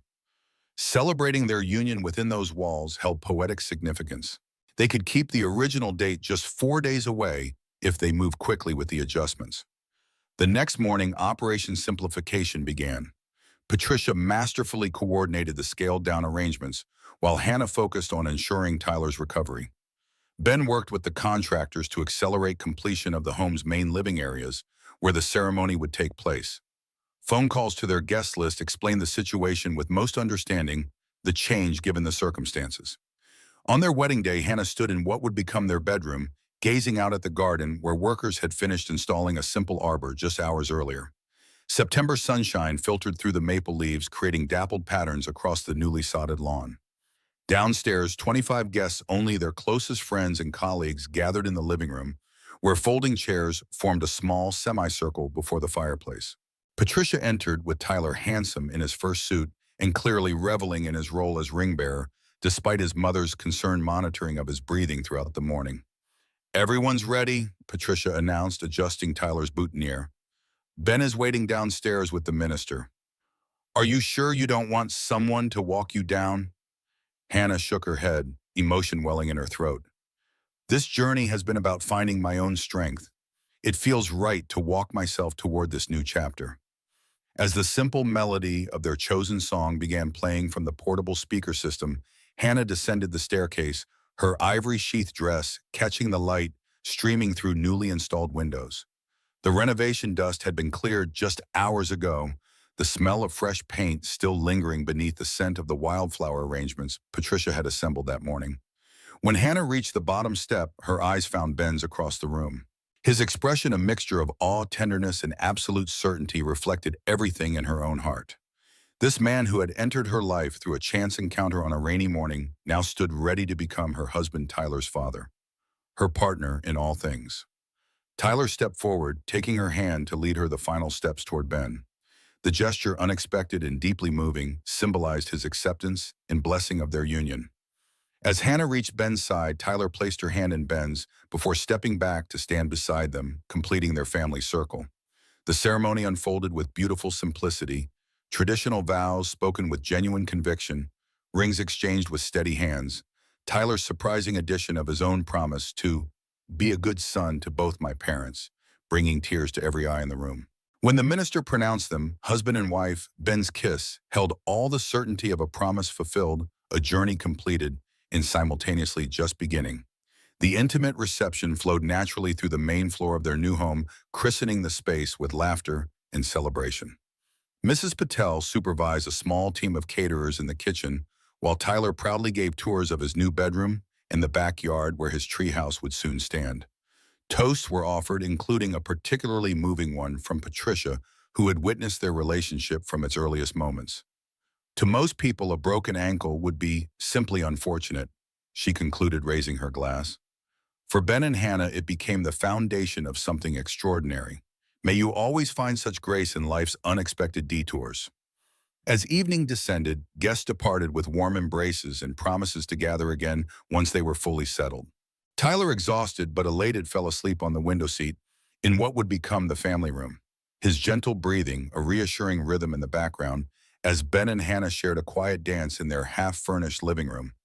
Mrs. Crawford, Ben murmured against her hair, as they swayed to music only they could hear. How does it feel?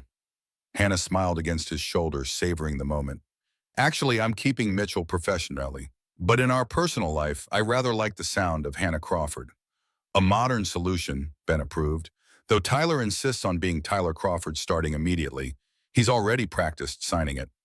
The mention of their son brought a wave of contentment over Hannah. Today had formalized what her heart had known for months. They were a family bound by choice and love, rather than merely biology or circumstance. As moonlight filtered through uncurtained windows casting silver patterns across the hardwood floors, Hannah reflected on the journey that had brought them here. From administrative assistant to foundation director, from struggling single mother to confident wife, and partner, from desperate financial insecurity to abundant stability, the transformation seemed almost mythical in its completeness. Yet the core of who she was remained unchanged. The woman who'd stopped to help an injured stranger that rainy morning had acted from an essential compassion that defined her character. Life had rewarded that kindness beyond any reasonable expectation, but Hannah understood the reward wasn't payment for a single good deed. Rather, it was the natural fruition of a lifetime of choices made with integrity, of perseverance through difficulties, of refusing to become hardened by challenges. What are you thinking about so intensely? Ben's question drew her back to the present moment, to the solid reality of his arms around her. How life rarely moves in straight lines, Hannah answered truthfully. How the best things often come from unexpected directions. Ben nodded, understanding without further explanation. Like a CEO with a broken ankle and a single mother late for work. Exactly like that. Hannah leaned up to kiss him, sealing the thought with affection. The next morning marked their first official day as a married family. They decided to postpone their honeymoon until Tyler's health was fully stabilized and the house move completed, choosing instead to spend the weekend in their new home despite the half-finished state of several rooms. Tyler woke them early, bouncing onto their mattress on the floor. The bed frame would arrive next week with all the enthusiasm of a child on Christmas morning. It's family pancake day, Mom, he announced, clearly having established this tradition without consulting either parent. Dad promised to show me his secret recipe. Ben groaned good-naturedly, pulling himself to a sitting position. Did I promise that at 7 a.m. on a Sunday? Tyler nodded solemnly. Pancakes taste best in the morning. That's just science. Can't argue with science. Hannah laughed, reaching for her robe. Lead the way, chef. In the kitchen, Ben supervised as Tyler measured ingredients with meticulous precision, explaining the importance of buttermilk and the proper griddle temperature. Hannah perched on a stool, watching them work together, her heart full at the easy camaraderie between them. This was what she'd wanted for Tyler all along, a father who engaged with him as an individual, who took his interests seriously, who treated him with respect and affection. As they enjoyed their breakfast in the sunny nook overlooking the garden, conversation turned to practical matters, unpacking priorities, school routines, the Foundation's upcoming community outreach event. The ordinary nature of their discussion struck Hannah as perhaps the most extraordinary aspect of their new reality, this comfortable domesticity, this shared responsibility in partnership, this sense of belonging together. The honeymoon phase of their marriage coincided with autumn's arrival, bringing vibrant colors to their neighborhood's tree-lined streets and a rhythmic routine to their household. Tyler thrived in his new school, particularly in the advanced science program Ben had researched extensively before their move. The renovations concluded with minimal additional delays, allowing them to fully settle into their home just as the first frost silvered their garden. Hannah's foundation work continued to expand, with new corporate partners joining the initiative and implementation teams established in 6 cities. She traveled occasionally for speaking engagements and program launches, always returning with renewed enthusiasm and fresh ideas. Ben supported her ambitions wholeheartedly, adjusting his own schedule to maintain family stability during her absences. Their honeymoon, when they finally took it in November, became a perfect pause in their busy lives, 10 days at a secluded beach house on the Carolina coast, where they walked empty shores, slept late, and rediscovered each other without daily responsibilities intruding. They returned refreshed, recommitted, and ready for the holiday season that marked their first major celebrations as a unified family. Thanksgiving brought Ben's extended family, aunts, uncles, cousins, to their home, filling it with boisterous conversation and good-natured teasing. Tyler basked in the sudden acquisition of relatives, particularly 2 cousins close to his age, who inducted him into their long-standing tradition of touch football in the backyard. Hannah, who had grown up with only her mother after her father's early death, watched in wonder as generations interacted around her dining table, grateful for this unexpected inheritance of family connections. Christmas planning began immediately after, with Tyler lobbying enthusiastically for elaborate decorations and Ben mysteriously disappearing on errands that clearly involved gift procurement. Hannah embraced the season's magic with newfound appreciation, recognizing that family traditions were being established in these early days, together patterns that might endure for decades. On a snowy evening in mid-December, as they decorated their first Christmas tree together, Hannah received an unexpected call from her foundation's legal team. A prominent tech executive had approached them about establishing a similar initiative within his corporation, but wanted Hannah to consult personally on the implementation, a 6-month commitment that would require weekly travel to Seattle. The opportunity represented exactly the kind of expansion Hannah had envisioned for the foundation model, potentially impacting thousands of additional families nationwide. Yet the timing collided with their still-forming family rhythms, the delicate balance they'd established in recent months. That night, after Tyler was asleep, Hannah presented the situation to Ben as they sat before the fireplace, Christmas tree lights twinkling in the background. "It's an incredible opportunity for the Foundation's mission," she concluded, "but I'm not sure it's the right move for us right now." Ben considered her words carefully before responding. "What's holding you back? The travel schedule?" "Partly," Hannah admitted. "Tyler's still adjusting to all the changes, and we're just finding our groove as a family." "Tyler has adjusted remarkably well," Ben pointed out gently. "He's thriving in school, his health has stabilized, and he has both of us providing consistent support. As for our family rhythm, yes, it would require adjustments, but that's the nature of building a life together. We adapt, we problem solve, we make it work." Hannah studied Ben's face, searching for any hesitation beneath his supportive words. You really wouldn't mind the traveling, the extra responsibilities here at home? Mine. Ben shook his head, leaning forward to take her hands. Hannah, watching you build this foundation, seeing the impact you're having on families like yours, it's one of the reasons I fell in love with you. Your compassion, your vision, your determination to create meaningful change. These are essential aspects of who you are. I would never want you to diminish that light. Tears pricked Hannah's eyes at his understanding. How had she found this man who saw her ambitions not as competition for family attention, but as integral to her identity? We would need help, she said, practically mind already calculating adjustments. Mrs. Patel might increase her hours and we'd need systems for school pickups. Meal planning. All manageable details, Ben assured her, and temporary ones at that. 6 months will pass before we know it.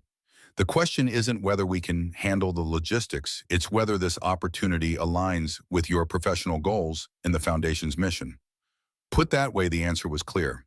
The consulting role would advance everything Hannah had been working toward, potentially establishing the Foundation's model as a national standard for corporate support of working parents. The impact could extend far beyond what she might accomplish solely within Vertex's initiative. I'll accept the position, Hannah decided. But with clear boundaries, no weekend travel and home every Thursday night through Monday morning at minimum. Ben nodded, approving her conditions. We'll make it work, and maybe Tyler and I will fly out some weekends. He's been wanting to see the Space Needle anyway. Their conversation shifted to practical arrangements, the problem-solving partnership that had characterized their relationship from the beginning, asserting itself naturally. By evening's end, they had outlined a plan for the upcoming months that maintained family stability while accommodating Hannah's expanded professional role. As January's chill settled over the city, the new arrangement began.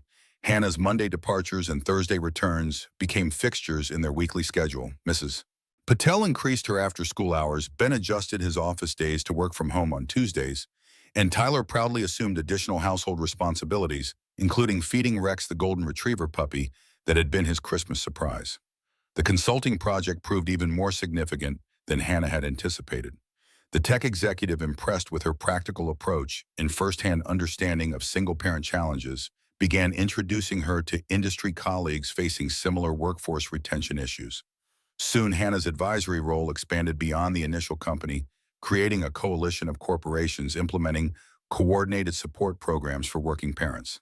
At home, Ben and Tyler established their own routines during Hannah's absences, pizza and movie nights, science museum visits, and epic battles in the video game racing league they'd established. Tyler's adjustment to these temporary separations surprised even Hannah, his resilience, a testament to the security he felt within their family structure. I don't mind Mom traveling sometimes, he explained to a concerned Mrs. Patel.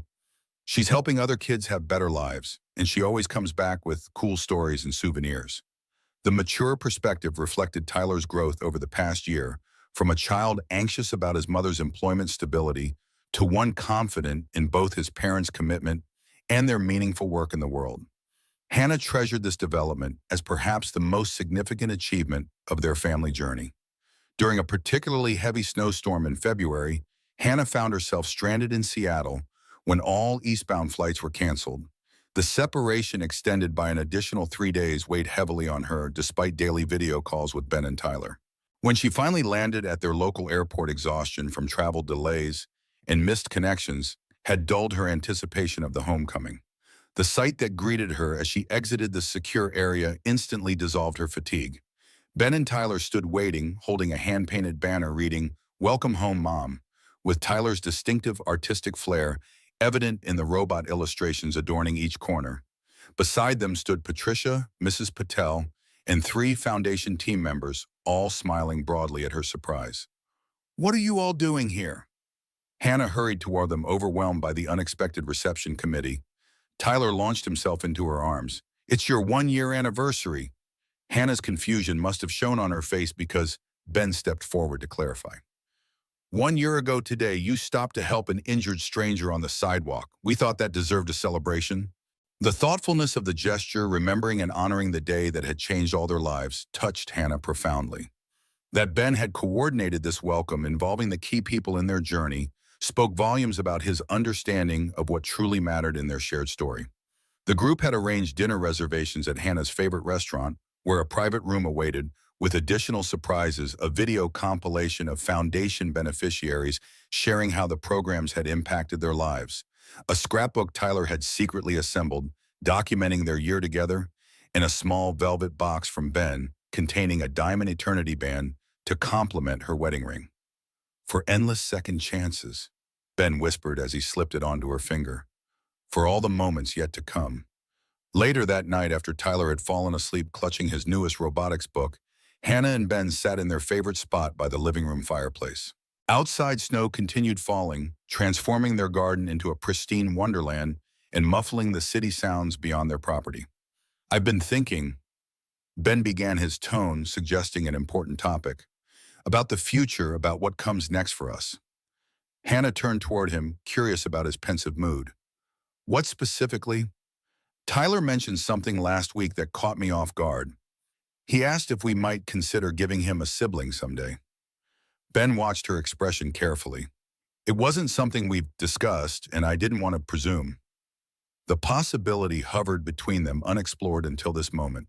Hannah had assumed her family was complete with Tyler, especially given her age and career trajectory. Yet the thought of expanding their family, of creating a child together, carried an unexpected appeal. "I hadn't considered it," she admitted honestly. "With everything else happening, the foundation, the marriage, Tyler's adjustment, it wasn't on my radar." "It wasn't on mine either," Ben confessed. "But once Tyler mentioned it, I couldn't stop thinking about it. About the possibility of raising a child together from the beginning, giving Tyler a brother or sister, creating that connection." He paused, vulnerability evident in his expression. "But it would primarily impact your body, your career. I would support whatever you decide."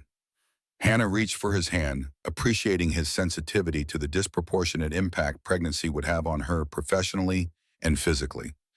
"I'm not saying no," she said slowly, the idea taking shape as she spoke. "But I'd need time to complete this consulting project, to ensure the foundation's stability, to make sure Tyler is truly ready." "Of course," Ben agreed quickly. "There's no rush. It's just something to consider, to discuss openly." The conversation shifted to practical aspects, Hannah's age and related considerations, potential timing, how it might affect their careers and family dynamics. By evening's end, nothing had been decided except a commitment to continue the discussion, to research options, to include Tyler in age-appropriate conversations about family planning.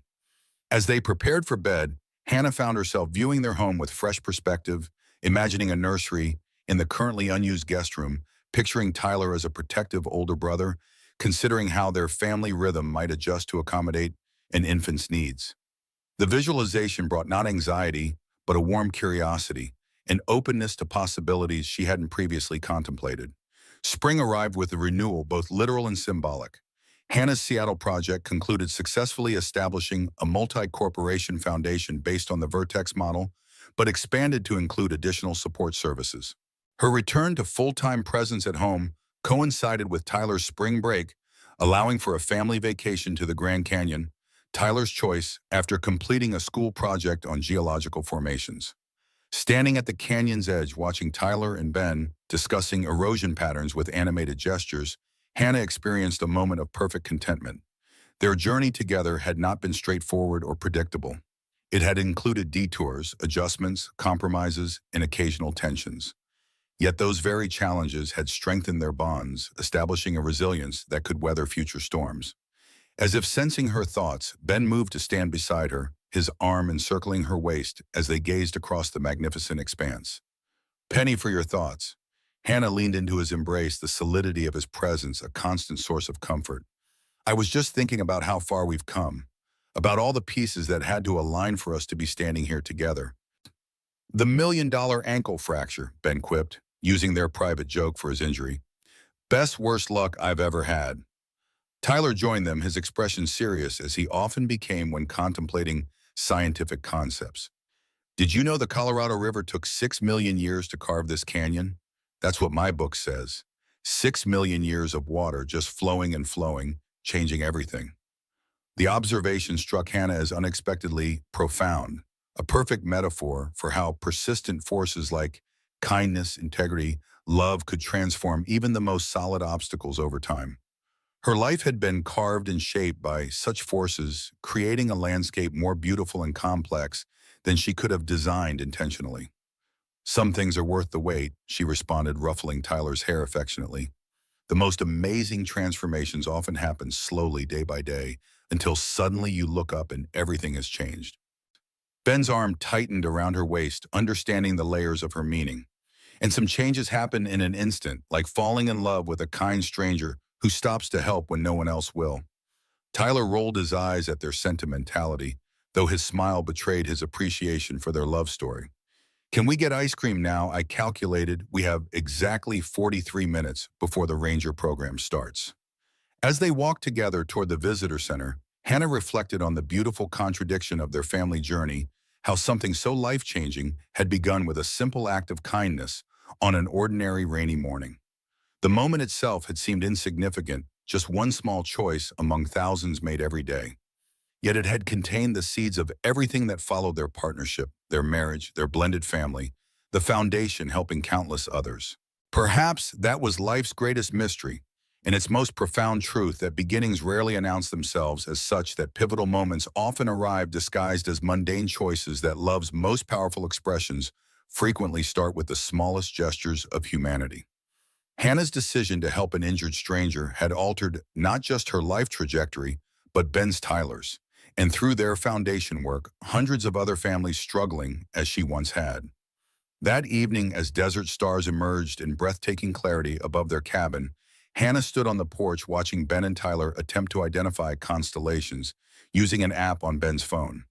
Their laughter echoed in the quiet night, a sound of pure joy unmarred by past struggles or future concerns. This was the gift they had created together, this moment of perfect presence, this family bound by choice and circumstance, this love built on the foundation of compassion and respect. Tomorrow would bring new challenges, decisions, opportunities. The question of expanding their family remained open. Tyler would eventually face adolescence with its inevitable complexities. Career paths might evolve in unexpected directions. But whatever came, they would face it together, not as perfect people with perfect answers, but as partners committed to supporting each other through each step of the journey. As Tyler's excited voice called her to see Jupiter's moons through the small telescope they'd brought, Hannah moved to join her family heart, full with gratitude for the life they'd built. From single mother struggling to keep a job to foundation director, and beloved wife from constant financial anxiety to secure abundance, from lonely responsibility to shared partnership, the transformation seemed almost miraculous in retrospect. Yet it had happened one choice at a time, one day at a time, one act of courage and kindness after another.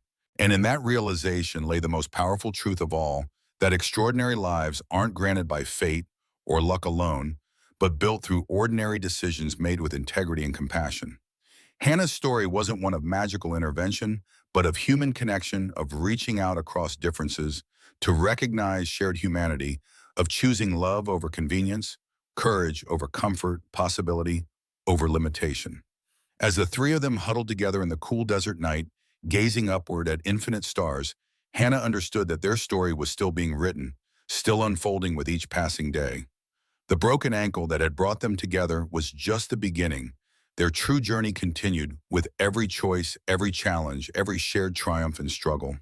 Whatever the future held, they would meet it as they had everything else together, with open hearts and the certainty that love, once given freely, returns in ways beyond imagination.